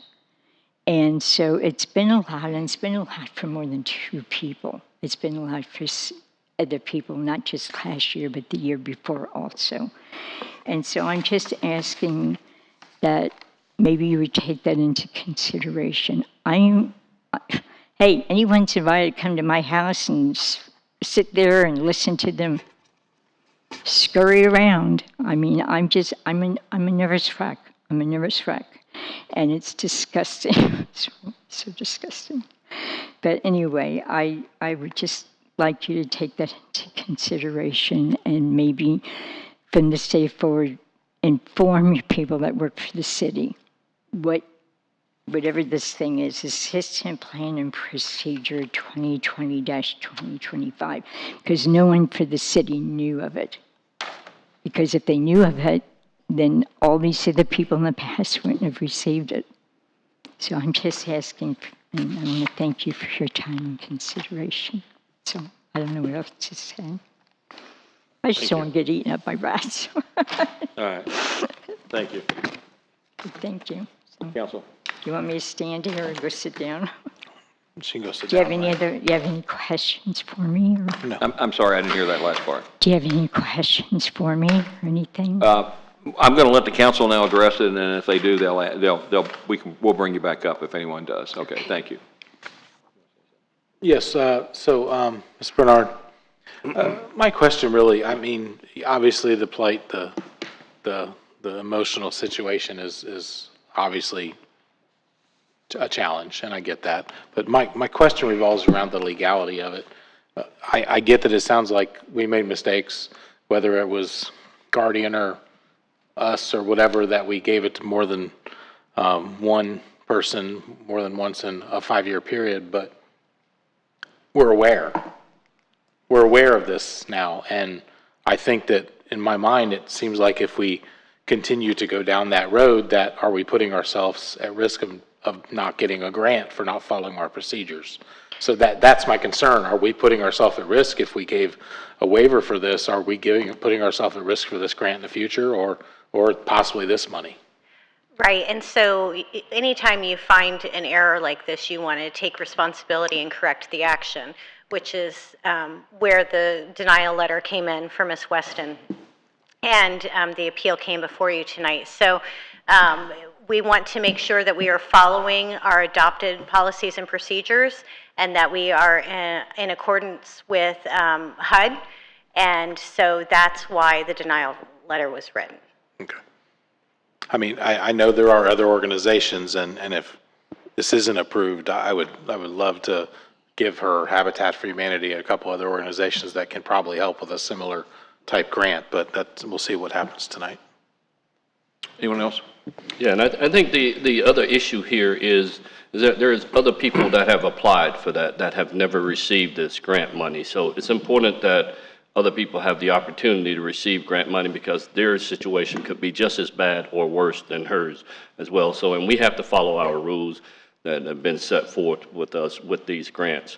And I think it's important for us to remember that there are other people that have applied for this that have not, and they need the chance to be able to receive funds to do work to their homes as well. So, and there's nothing against her or anybody else. It's just, you know, there's other people on the list and they have needs as well. So, and she's had her opportunity with it. If there was no one else that had applied, then we could probably do it at that point.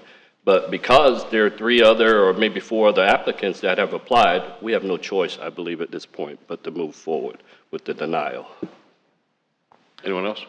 And I think that's kind of it. In the past, the money wasn't utilized a lot. So you had people that came back twice.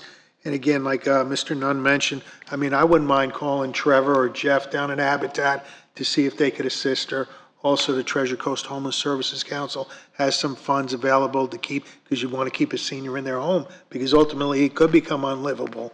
Or even the county, in with their SHIP program and the assistance they have might be a thing. So give me your information, I'll see what I can do. I will be talking to them tomorrow morning at the Affordable Housing Committee meeting, so I would be glad to pass that information along. Okay. And you've got the contact information? Yeah, I'll get it. I've got it in here. And Alex, does staff now understand how all of this needs to be handled moving forward, so we're not giving out the wrong information? Absolutely, and I will tell you, I'm very excited about Answer Consulting coming on. I can already see night and day as far as responsiveness and working in partnership with staff. Very impressed. Very good. Yeah. Is there anyone from the public that would like to address this item?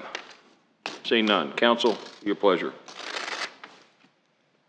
I'll go ahead. You know, it's awful, and I'm sorry, but I'm going to make a motion to deny the appeal.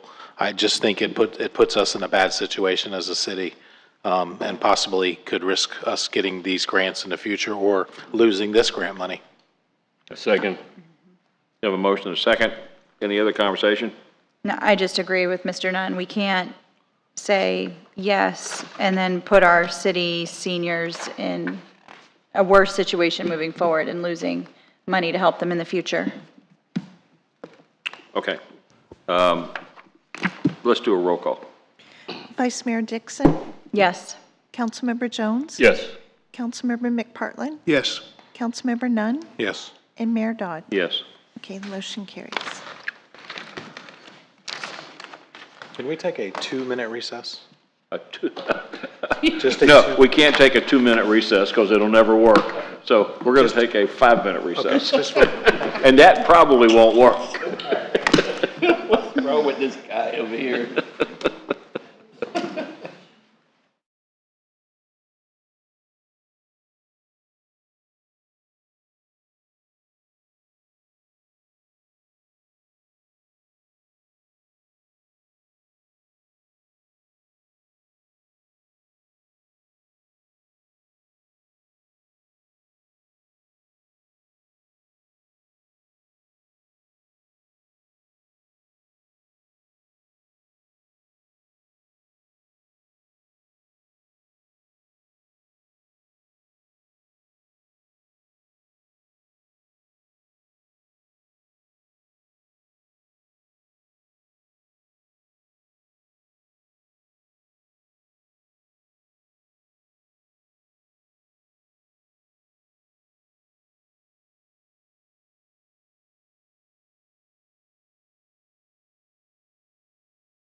Back in order. Yeah. We're on now to item 12B. Council consideration of Beach Cove Mobile Home Park Agreement for access with the City of Sebastian for emergency service. City staff, please. Evening. So Beach Cove Mobile Home Park is not within the City of Sebastian. It's an Indian River County property, but it abuts the edge of Sebastian. And they are looking to expand, and we've been coordinating with them about stormwater and drainage and impacts on the city. They're going through planning process with Indian River County, and one of the county comments was they needed emergency access on the west side of the railroad tracks. So they needed access on both sides. They are currently, their only access point is on the east side through No City Street. In order for their plan to move forward, they've reached out to us after trying to coordinate with other property owners nearby to obtain land. Those plans failed.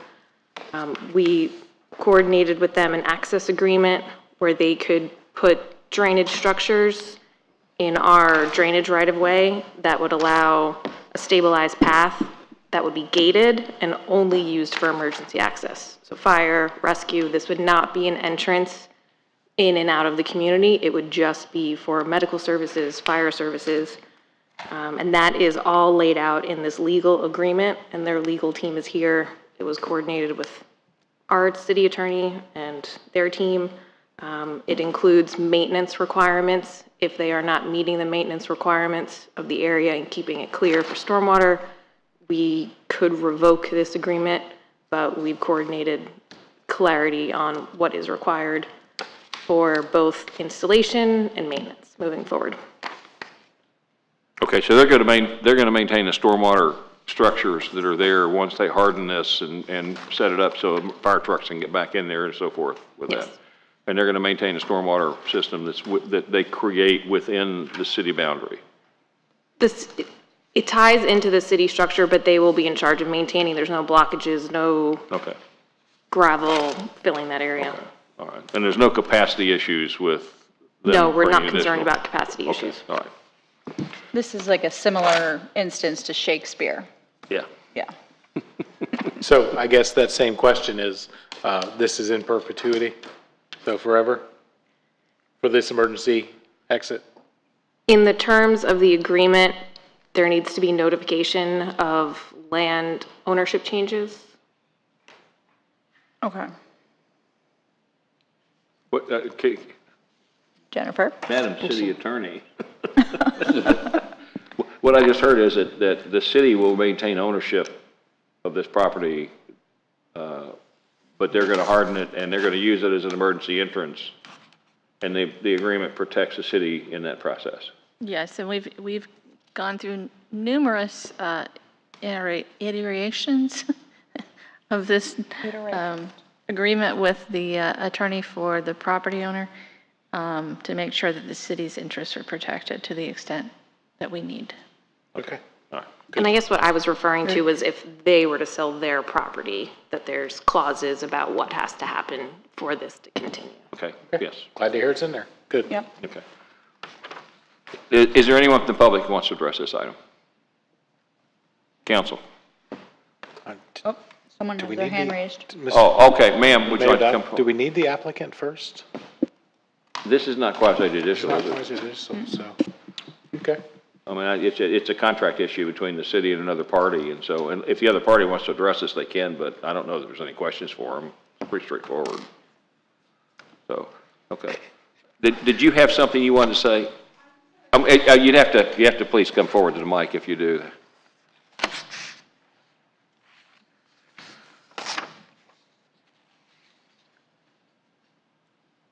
My name is Kathy Rondo. My question is, do our medical and police and fire currently service this mobile home unit area?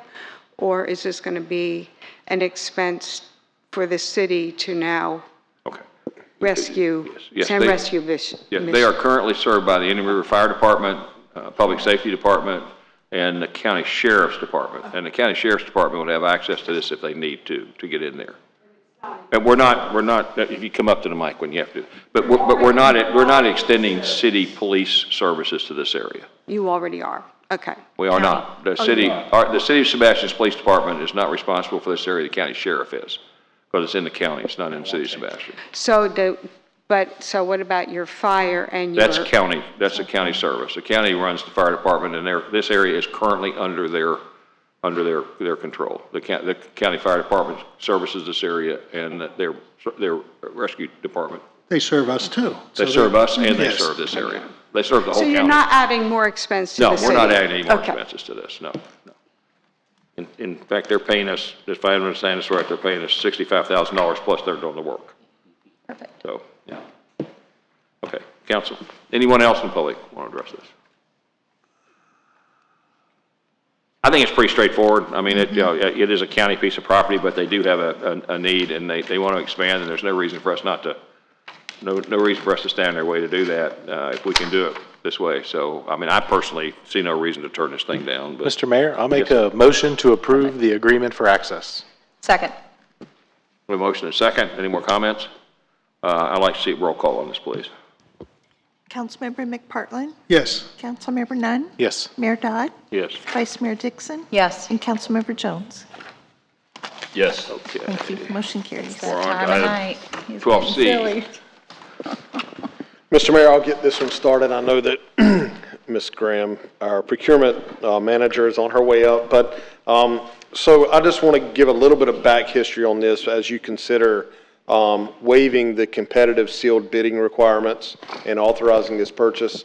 So ever since I've been here, so almost 6 years, in Parks and Recreation, we've always had a need with the introduction of AED units within our park system to have them in an outdoor capacity. However, we've always not allowed that to happen because of liability, vandalism, stealing the AED units. We didn't have a cabinet that can be controlled. So someone could have walked into a restroom facility, opened the door, taken the AED, vandalized it, stole it, and we had no real measures to stop that. So we did not provide AED units at our outdoor facilities. We have allowed them at our indoor facilities that were managed by staff. So we do have them in certain areas of the city. Came to my attention, and with the assistance of Mr. Blankenship, our Parks and Recreation Director, he did some research, and there are some outdoor AED enclosure cabinets that have now come on the market. And they have been successful. Basically, these are cabinets that are placed in an outdoor location, weatherproof, the AED unit is inside of them. In order to open the cabinets, you have to call 911, so 911 is made aware, and then the 911 dispatcher will give you an access code, which will then allow you to be able to open the cabinet. So there's kind of some measures along the way that you're calling 911, they're aware that you're there, officers are going to respond. It's even a response mechanism to get officers and paramedics on site quickly, but it gives the person access to an AED unit if they feel the need to use one. So the reason we're asking to waive the competitive sealed bidding requirements is our procurement process for a typical item like this would take us in the range of 2 to 3 months to complete before it comes back to you all. Just the nature of getting everything set up and going out. With this, we've included 3 quotes. We've gotten 3 quotes on this item, and we're asking you all to waive the bidding requirements and authorize the purchase of the AEDs and lockable outdoor AED cabinets in the amount of $29,880. And like I said, Ms. Graham is here. I know I stole her thunder tonight with this, but it was a little bit of a personal one to me because, like I said, we've had numerous requests from the public, and there is a need to have these AED units available to the public when they're using our parks and facilities.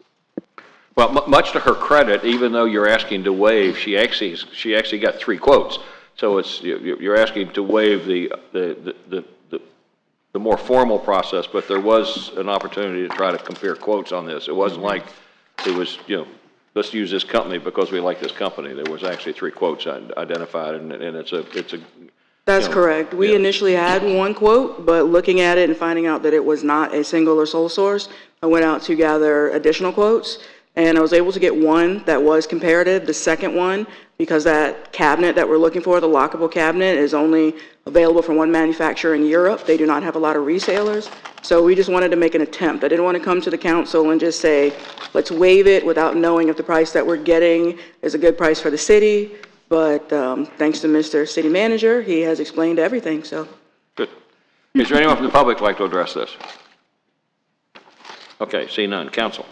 Mayor Dodd, I think this is something that's needed here in our city, anywhere, that we have the ability to save lives. 100%. And by having these lockable cabinets, then someone would have to call 911 in order to receive a code to unlock that. That would give even quicker response time for our police officers, fire, EMS to arrive on scene as well. So I think it's a big benefit to our community to have these out there. It'll save lives for sure. Is that a motion for approval? It is. Okay, thank you, sir. And do we have a second? Second. Okay. You got in first. I would like to say, if I could, Mr. Mayor, you know, I think it's great as far as looking at the quotes. This one's right in the middle, but it has the cabinet we're looking for, it has the other things we're looking for. The only question I have is the cell service, the data plan. Is that $1,700 going to be a recurring yearly cost, annual cost? So that, the cellular service, that should be a recurring cost, because usually with cell service, it's not something that you pay for once, it's something that you have to pay, that's an ongoing cost. So that will be a $1,700 annual? I know that's what we have right now, but we can definitely clarify to make sure there's going to be $1,700 moving forward, or see if there's going to be a reduced fee because it's something we already have in place. Gotcha. So then I guess Mr. City Manager asked that, do you have that money accounted for in the budget? We will be able to accommodate that 1,700. And I guess I probably should have stated also at the very beginning that this purchase was not a budgeted purchase. So we are requesting to have funding available in the amount of $29,880 this fiscal year. And we do have adequate funding for next fiscal year to fund the data plan if it is necessary. Okay. All right. That's all I have. Thank you. Anyone else? I mean, it's just said that they have to be in a locked-up cabinet, Yeah. you know, to get used, but all it needs is to be used one time. In St. Lucie, there's the Jessica Clinton Foundation, and they provide AEDs and then free heart screenings for children, because she was a cheerleader down in St. Lucie County, and she had an episode, there was no AED available, and she passed away, and her family started a foundation in her honor. So I think it's extremely important to have these throughout the city, where there's, you know, parks and recreation going on. Yes. All right, let's have a roll call, please. Did we take public input? Yeah, I asked for public Okay. input. All right. Okay, yeah, let's have a You roll guys are call. confusing me. Did we or somebody? I did ask Terry, but if you want to come up, that's fine. Come on. Right, don't, wait till you get up. He said he's like you, he can't hear. Yeah. I didn't hear you. The reason I came up was I went through this exact situation in years past, and my question is, with the AEDs being available this way, is there one, and can anybody get at it? Is there any training? Because there's normally training associated with an AED. And secondly, is there any liability if somebody just takes the AED and uses it with the city? Because those are the issues I ran into. Okay, now you can't get in the cabinet without calling 911. But So first once you do, you have the AED, right? You have the AED, yes. Anybody. Yeah, you have it. And I've never pulled one out. You might do that, but they're kind of designed so people who haven't been formally trained can use them if they need to. Mr. Mayor, if I may. Yes. So just to clarify, the AED units, sorry, I'm talking real loud. The AED units are pretty much self-explanatory. They walk you through the process, and there are stop-match safeguards within the AED unit that don't allow them to be applied incorrectly. So the city doesn't have a liability if they use? Correct. We fall underneath this. It's similar to CPR and falling underneath that. Otis, do you want to go through the legal? Good Samaritan. Good Samaritan. That's all I have. All right, thank you, sir. All right, now, let's have a roll call vote, please. Councilmember Nunn? Yes. Mayor Dodd? Yes. Vice Mayor Dixon? Yes. Councilmember Jones? Yes. And Councilmember McPartlin? Yes. Motion carries. Thank you. All right, Mr. Benton, we're now on to item 12D, which is the increased fees for for-profit users of our facilities. So, Mr. Mayor, I stole Mr. Blankenship's thunder earlier with the American 250, so I'm going to turn this item over to him. Thank you, Mr. Benton. Council, this is a culmination of a couple of meetings of discussions about how we manage for-profit events, not just at one park, but at all of our parks. And we don't have that many. We've had a few in the last couple of years. But from my experience, we need to have some measures in place to help us control what may come down the pike. So, at our last discussion, there was a recommendation that we look at increasing our fees, not just simply to increase our fees, but to really cover the value of what we're providing. So, for example, if you reserve Riverview for a special event, you're getting 10 acres. You're getting everything that's there. You're just not getting a piece of it. So there's a lot of value in that. You're getting restrooms. You're getting a splash pad. You're getting a lot of value. So we're recommending raising the rates from $800 a day to $1,500 a day. And then we're recommending to add some additional fees for or raising the deposit, adding fees for overtime for staff. Not every event requires overtime, but when events do, there's usually 2 to 3 people. They could be out there 12 to 16 hours. So we want to be able to recoup that money so it's not a burden on our budget. Police details. And this is something that, we turn to the police department to tell us what they would like to see as a detail. But we want to make sure up front that the for-profit, even the not-for-profit, are paying their way, but that they realize that they're to pay for those costs of a police detail. And those, all other aspects, and there's a lot of other aspects of reserving a special event, still apply, but these few amendments would be for for-profit events. So we ask that you approve these fees so that we can implement them right away. Okay. How are we defining for-profit versus non-profit? Is it based on them being a recognized IRS profit, a non-profit organization, or how are we defining that? Well, they'll go through SunBivs and look at the organization type, and it'll say for-profit or not-for-profit. Okay, all right. And my other question is, and I don't want to overcomplicate this thing, but I personally don't like at the discretion of the city. I don't like saying, here's our fee schedule, and oh my gosh, at our discretion, we may charge you more. That's the beginning of a potential issue. So is there not some way, can we not, based on something like the number of vendors that the for-profit organization brings in, or the potential number of people, can we not then decide how many police officers they should pay for, or how many staff members they should pay for, as opposed to saying, at our discretion, we'll tell you? Events are so fluid. They come in all different shapes and sizes. It's really tough to say one structure fits every event. Okay. That's why we use the term of at the discretion. If it's for example, if it's triathlon or something that requires a lot of road closures, a lot of police details, but it also, just has a lot of moving parts. That's where at our discretion we may require them to have more police presence than typical.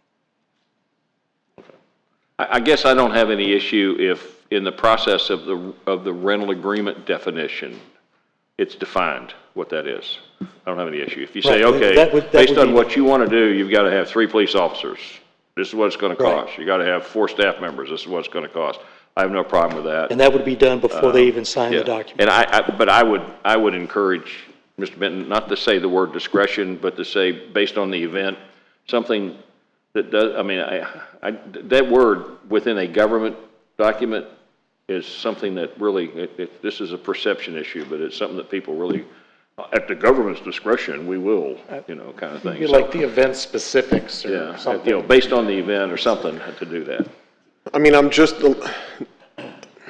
we're hesitant, or I'm hesitant, to become event-specific, because as Mr. Blankenship used a perfect example, you know, a triathlon compared to a 5K compared to a for-profit craft show.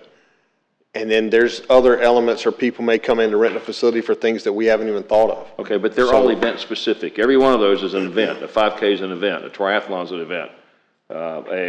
You know, whatever is an event. So, and for that event, he's going to work through his process with the person wanting to rent it. Correct. And say, this is what the city requires that you do. You have to pay for 4 police officers because of what you want to do.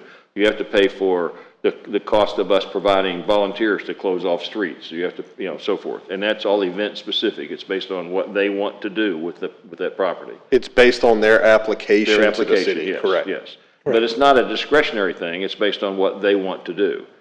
I know it's tsunami. It's Semantics. Semantics. What a word. I know it's semantics, but I also know that you know, I just, so that's just where it is. Okay. We can wordsmith the discretion word. Yeah. We will wordsmith it and smooth it out a little bit. Anybody else? Now that I've caused enough trouble. Yeah, I think you're getting in the weeds too much. I'll make a motion to approve. When applicable. I'll move approval of resolution R-24-50. I second. Okay, we have a motion and a second.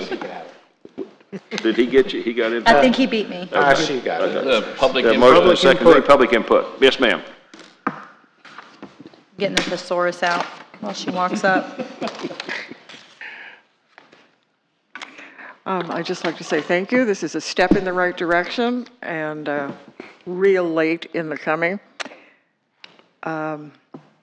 My only suggestion is, and I read very carefully, that some of the, for instance, some of the charges are based on the estimate of the number of people who will be attending an event, and it's been my observation in the past that many people way underestimate the number of people who will be attending because that's less expensive for them. And I just want to say this is an extremely valuable venue. Mm-hmm. And if I ruled the world, the fees that are suggested would be doubled. And there would be a non-refundable deposit within a certain days of the actual event. And instead, I think it states that there is a refundable deposit, which is just kind of like unprofessional. Thank you. Thank you, ma'am. Right step in the right direction, though. Thanks. Any other comments from anyone in the audience? Council, we have a motion and a second. Any comments? Let's have a roll call, please. Yes. Yes. Councilmember Jones? Yes. Councilmember McPartlin? Yes. And Councilmember Nunn? Yes. Motion carries. Thank you. Okay, we're on to item number 12E. Mr. Benton. Thank you, Mr. Mayor. I'm going to let Ms. Watson handle this one. Remember, you asked me previously to let them showcase their skills. I think it's great. It's great for the public to see them and to see what they do, and for, I know they may not want to hang around every meeting until we decide to leave, but you're on. We had inquiries from employees about being able to borrow from their own retirement accounts. So this would be the 457. When I looked at the agreement that we had with Mission Square, we did not permit employees to do that. So we feel that it would be a good idea that employees, during these times, to be able to, if they want to purchase a house or a vehicle, that they can purchase or obtain a loan from themselves through their retirement account.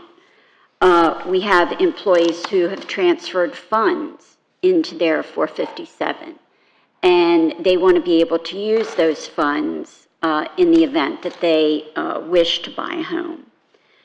The way that this would work is they would request the loan. The city is not in going to collect any of the payments. It will not be a payroll deduction. They will set up the account through their own checking account and pay the loan back in that manner. So we're not tied really to the loan. The interest rate is based on the prime at that time plus 0.05%, and there's also a fee.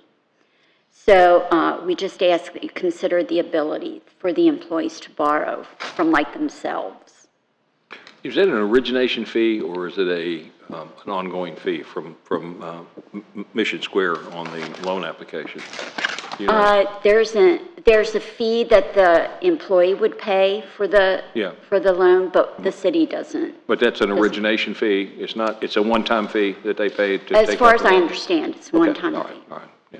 Because I'm not familiar with these, and some of the people who manage these make a lot of money charging fees and making the employees pay pretty exorbitant fees to do these loans. So. Yeah, it's just through Mission Square and them. It's their own application. Good. Okay, good. Thank you. Thank you. Mr. Mayor, if I can. So my question is, I know Fidelity through my 401k, they offer loans. And typically is the interest paid back to the loan account, or is it paid to Mission Square? It doesn't read like that in there, but I would think that it may go back to probably Mission. I would think it would go to Mission Square. Because I know I would have to check on with that. Fidelity and my own personal 401k, if I take a loan from my 401k, I pay that back to my 401k plus 10% I would have to interest. check on that. I didn't see that in the agreement. But once again, that money goes to my 401k account. It doesn't go to Fidelity. There is a origination fee, as you said. I'm just going to use my own experience. One of the parameters of that loan that we're able to do is if you leave the company, that loan is payable at due on your exiting the company. And I see that, you have in here a possibility of a 30-year loan, and 30 years is a long time. If you have enough money in your account to borrow that much money, you've been here a long time. So a 30-year loan's a long loan. I just want to make sure we're not going to have to go after that money, that's going to be on Mission Square to handle that as well. I don't know that I've ever seen that long of a loan from a 401k or retirement account available. So that concerns me a little. The borrowing from it does not concern me, but usually it's a more attainable amount with repayment to that, and then if you leave upon termination, it's due. So, if that's not how Mission Square is running it, that's fine. The 30 years concerns me a little. The agreement reads, participants can repay a principal residence loan over a period of up to 30 years. So if we're not responsible for it and they're paying themselves back and they leave the city, they would still be responsible for paying that loan back. Yeah, under this agreement, they're not required to repay the loan if they terminate service in the city. Right, they can continue paying it. Yeah. And Mr. Mayor, if I may? Yes. Just for clarification, so one of the reasons we chose the ACH payment method is strictly for that reason, because of the 30-year loan. So if we would have chosen the payroll deduction method, then the employee would have had to submit a check monthly to the city. We would then pay it on their behalf, or they would face the complete tax, implications for taking money out early. That's solely on the employee. But by us choosing ACH, it really takes us completely out of it. We have no responsibility to take a payment out of their paycheck every month and make this payment to Mission Square. It is strictly up to them to write a check to Mission Square. And another point of clarification I want to make just for our residents and people watching is these are accounts that are solely contributed to by the employee. There are no city funds going into this from the city's behalf. It is only contributed to by the employee. So I just want to make that clarification, and we've had numerous discussions, or Cindy has, with Mission Square in regards to the city's liability to this. I know this is in place in other municipalities and it's successful. It's more along the lines of being successful for people that may have trouble obtaining a loan, and they do have sufficient funds in their retirement accounts, but has been successful elsewhere. I mean, that's the thing to keep in mind. You know, you got 10,000 in your retirement account, you can't borrow 10,500. Right. So, I mean, the money's there. You know, you would, and people's situations are different, and people are allowed to borrow from their thing, you know. And I'm sure you regularly have the finance people that come in from Mission. They can sit down and plan the retirement. So I'm perfectly fine with this. And I'll move approval, resolution number R-24-52. Second.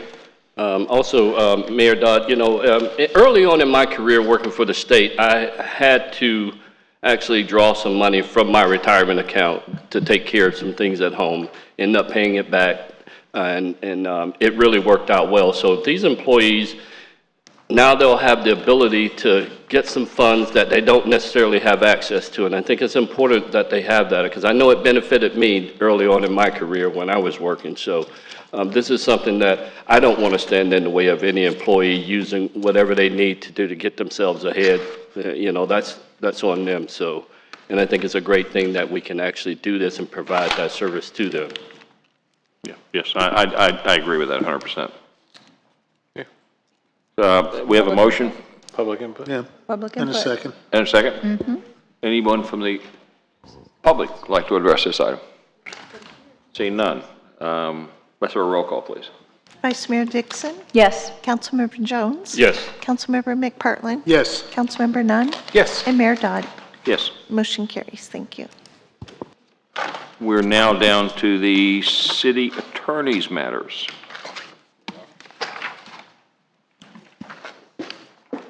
Thank you, Mayor. Tonight, I have an item for you. It's a follow-up item regarding the code enforcement and special magistrate. At our July 10th meeting, we talked about this briefly when we were talking about retention of outside counsel for special matters and backup. We also brought up briefly, currently we have a code enforcement special magistrate that's been in place for 10 years. And we have a 10-year contract. As we know, with our procurement agents, it's not good business to do, 10-year contracts. At this point, I'm bringing it forward for you to discuss whether you want to continue using a special magistrate, and if so, do we put it out for someone else? I did have a discussion with the special magistrate, and he said he would be happy to continue on till the end of the year for us under the current contract. Important to note that contract has not been amended or changed, including his fees, for 10 years. So if we go out to bid or solicit services from another attorney potentially to handle it, it may be, significantly more. Don't know that for sure, but just FYI. The other option we discussed was whether we wanted to have a code enforcement board in place in the alternative. There are advantages and disadvantages to using the special magistrate as well as the code enforcement board. If you went the code enforcement board route, you would have a whole new advisory board like you had in the past. It has its own, advantages and disadvantages. I've worked with both in the past and have no preference really. We have had some unique issues come before the special magistrate in the past year or so. And I think sometimes the code enforcement board may not delve into matters, whereas the special magistrate may be foreseen as more of a judge, so to speak, versus a citizen advisory board. So those are my thoughts. I have no, preference either way. It's up to the council. I'll take your direction either way. Should you decide to go the route of a code enforcement board again, I will be making changes to your code and bringing it back to you, several ordinance changes. You'll also need to decide if you go that way, who's going to hear the appeals on the lien reductions. Is that going to be council? And also false alarm fire fees. So open to any questions or discussion and direction, please. Council, anyone have any comments?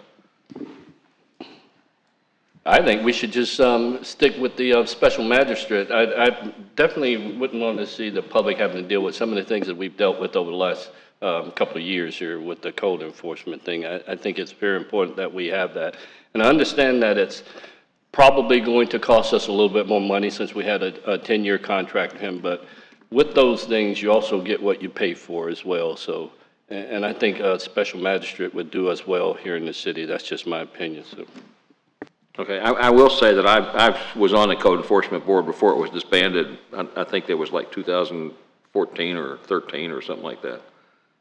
And I don't believe that a code enforcement board properly constructed would have had any problem dealing with the issues that the special magistrate has dealt with in the last 2 years. I just don't believe that had a problem. In fact, I'm not so sure it might not have been something a little bit simpler. But so I personally feel that a code enforcement board we're not. The special magistrate is not a judge. They are not empowered to make legal decisions.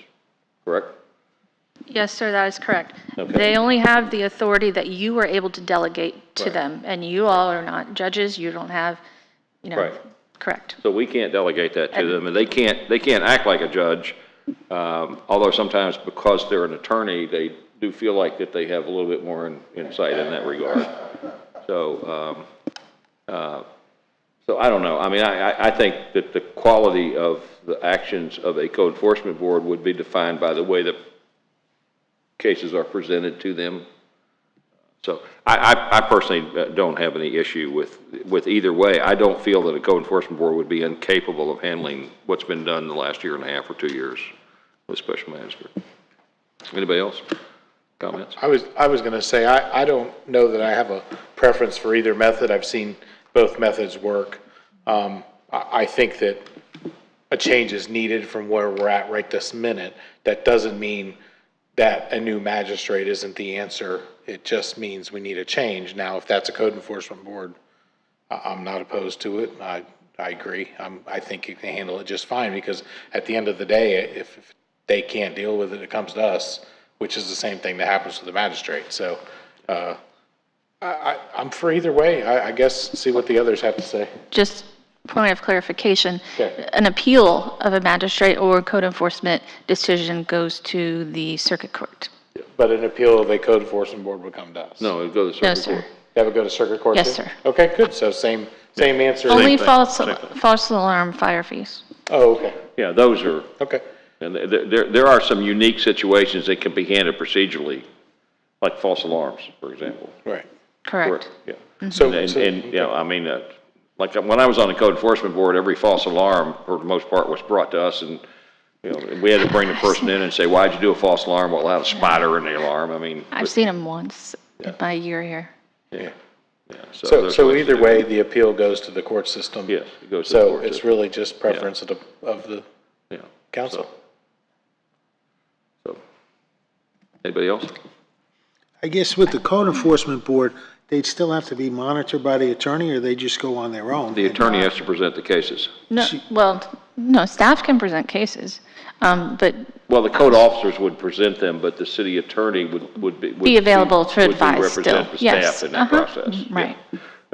The city attorney would actually represent the code board, correct? If there's a contested matter, potentially, in the past, I have generally sat with staff in code enforcement matters, because they're the ones presenting the case. But just the same as planning board, Yeah. you know, I'm there, and if you wished, you could have two counsel. You could have one for code board and one for staff. But in Well, the- I remember when the code board was structured before, the code enforcement board actually had the opportunity, if they chose to ask for an external counsel to be hired to support them. But we never did, because we never felt like that there was a need to do that. Yeah, no, The city attorney was always able generally to. not needed. If something big and conflicted came up, I could potentially ask you to have a third-party counsel, but it's so rare. I think a couple of the cases that we're dealing with currently are very unique. Yeah. Yes, I mean, it's not like, we don't have that type of thing happen every day from many people. The kind of stuff that's going on, some of the stuff that's going on right now, so. Well, I don't want to talk about something that's No, I'm pending not talking about the litigation. particular case. I'm just saying that Yeah, okay. I just don't think a code board would have a problem handling the stuff that needs to be handled, so. Yeah, I see both sides. Both could be good or not good. So we're at a point where we have to decide whether we want to ask the city attorney to investigate both options or one option or what? If you could, please give me direction on whether to. Yeah, because we're running out of time. So how would we select the board? Just like any other, we put out the announcement and see who signs up and it'd be just choose like from there? any other Because I'm citizen concerned advisory board. about who might sign up for this board? Well, I mean, we didn't have, the city had no problem. That was the first board that I applied to be on, and it was, at the time that I decided I wanted, well, at the time I decided I was bored enough that I wanted to do something besides be retired. Sure. And I came to the city and thought I'd do some stuff. That happens to be the first board that had an opening available, and I applied, and someone on the council picked my name on the list, and the next thing you know, I'm on it. And you know, there wasn't a lot of introductory training that took place, which is something that would need to take place. And if we do have this. that in place now. Yeah, we have that stuff in place now, but. How many board members? There were seven board members. Yeah, you would just repeal or, go back to how it was most likely. Yeah. But if depending on the direction, And the code officers actually presented the cases directly to the code enforcement board. And they did the same thing they're doing today for the most part. They tried their best to solve the problems before, before they came to the code board, or just like they do with the special magistrate. They try their best to solve the problems before they go to the special magistrate. And they only came forward if there was a real issue that they couldn't get solved, so. So do we have a consensus on which direction we prefer to go? Well, no, the first thing, if you're talking about getting a code board, we've got to see if there's going to be citizens that want to put in for that. I don't know that we're going to be able to get 7. I'm not sure. And then the time frame that we're looking for the end of the year, how is that going to affect us? We have to put it back together. I mean, you could put it out and do a new contract, and then if it didn't work out, come back and talk about it again. Or make the decision. And I could also ask him if he's willing to go month to month, which he probably would be. Yeah. I mean, we got 3 months. Yeah. We've got 3 months to put this in place if that's the direction we want to go. I guess the question is, which way do we want to go? Well, I would want to go with a code enforcement officer, a magistrate. That's just my opinion. I couldn't support the other one, so that's just me right there. I could go with a board, but again, like Mr. Jones mentioned, what would be the involvement? And then the way it is today with people do you want to sit on a code enforcement board and go against somebody? And, that's the one problem. Yes. Yeah. No, I shouldn't say that. Yeah. I don't remember it, quite frankly, I don't remember it being as acrimonious as it sounds like it would be. I think we're looking, it's kind of like this house that was built in the wrong place, some things just are unique and you deal with them, so. I was going to say, I don't think we should make this decision based on a couple bad situations that may or may not have happened. I think we should base it on the overall experience of the magistrate board, and it seems like minus some months that we didn't have them there, for the most part, it was being handled through the magistrate fine.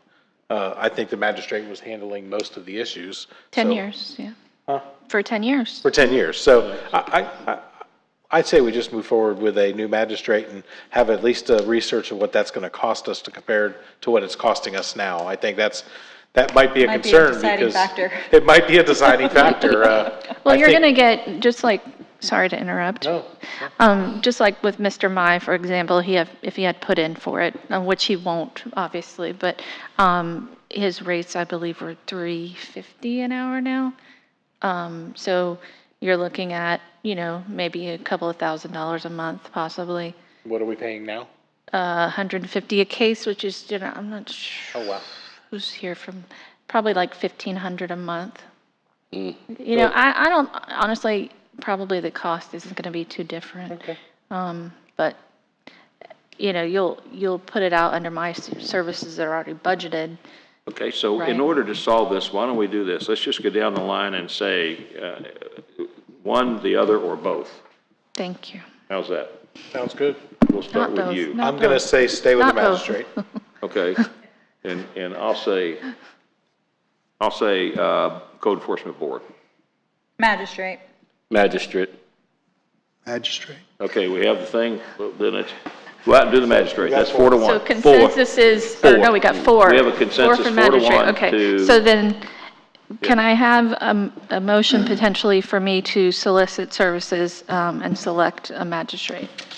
I'll make a motion for our city attorney to solicit services for a new magistrate and then come back to the city council with that information. Can we do a motion under your matters? No. Is that emotional? I put this in as an actual item, so. Okay, so it's and an you- actual item, then So yes. take public Okay, comment, you're- maybe. Okay, so your motion is valid. Okay. Right. Okay, if we have a If you want, second. take public All comment, right, just. all in favor, oh, public comment, sorry, public comment. Don't see any. All in favor signify by saying aye. Aye. Opposed, same sign. No. Okay. Now we're on to Thank you. city managers matters. Unless you have something else, Madam Attorney. No. You're cut off, that's enough. Thank you, Mr. Mayor. So, first item I want to bring to everyone's attention is just, I know we mentioned it earlier, but our Touch and Tour Centennial event is taking place this Saturday here at the campus of City Hall. Just want to highlight that, and I want to make sure that everyone's aware that we will have our Centennial plaque unveiling. Where we have a bronze plaque with our Centennial logo that we're placed on the building here. That plaque unveiling will happen at 12:30. And we kind of position that time so that, you know, one of the biggest attractions is people want to come out and see the K-9 demonstration. So that starts at 1 o'clock. So we'll do the plaque unveiling at 12:30, and then obviously we'll have the K-9 demonstration. But I think it's an opportunity for all ages to come out to City Hall campus. We'll have multiple departments out with tents, providing, you know, resources regarding their services. We'll have plenty of equipment that we have across all of our departments will be here for kids to get on and adults and anyone else that wants to get on the tractor and take a seat, right? So we'll have that opportunity. The historical schoolhouse will be open with the museum. And I know Indian River Lagoon Council is also going to have a tent available here for the public to visit that. And then our art center will have paintings that they've done of buildings across the city, historic buildings. And the senior center will have an open house as well. So everything kind of within this campus here is going to be open, available, give the public an opportunity to come out and check out what's going on and ask questions of staff and other nonprofit agencies that are here within the campus. So once again, 12:30 Centennial plaque unveiling. So if you all can, if you're planning to attend and you're available at 12:30, we'd like to have you here. We're going to do it. It's right outside the council chambers on the wall right there. I'm good. And we will also have our Centennial tent here as well for people to visit that. And there's popcorn and snow cones. Yes, the COPE unit, Police Department COPE unit. We'll have popcorn and snow cones as well, and we will have, I think, a couple food vendors here as well for anyone attending. Next update is, I know this was really the first time that we strictly went with our new agenda software, which is Granicus. It's been a lengthy process behind the scenes of staff, and it's kind of reviewing the process, figuring out what works, what doesn't work. So what I ask is that council and the public, if you're having any issues with the new system, it should be relatively simple. You don't have to download a full document. You can see the agenda. You can click on an item. You don't have to scroll down the pages. It immediately should pop up. But, you know, we want to hear feedback, you know, on this, and that way it allows us an opportunity to work with the vendor to fix any issues that we have. So like I said, this was really the first one that we've rolled out this way. The previous agenda had gone out. We had to do some adjustments to it, so I know that wasn't a full rollout, but now we're active and ready to go with Granicus. So any feedback from the public or anyone, I just want to make sure provide it to us so that we know what issues you're facing. I will be at the next meeting or the meeting in October. I'm working with budget coming up and trying to get through that public hearing. It might delay this a little bit, but I have a list of all the consensus items that you all have given to me. and I will be providing an update. I'll give you an update right now on one of them, the tobacco-free Florida thing that came, and you all gave a consensus for us to look into implementing that. Mr. Blankenship is working on the ordinance because that will have to go within our park ordinance. So as a result of tonight's decision with the for-profit decision in regards to that, we're going to be implementing a little bit of that in the ordinance as well. And I know there's a Florida state statute in regards to balloons that we will need to include in the ordinance as well. So a lot of those factors are coming in. So a couple of these items, consensus have kind of blossomed into larger projects. But like I said, he's working on that, and that item will come back to you all, I believe, either not the 25th, maybe the 16th, one of those two meetings. We'll come back to you all on that. Let's see, I'm trying to think. But I just want to give an update on where those items are going to be and make sure that you all know that we know what items you've given me consensus on, and I promise we'll have an update coming soon to you all on those items. But other than that, that's all I have for tonight. Thank you. All right, Councilmember McPartlin. Oh, I'm sorry.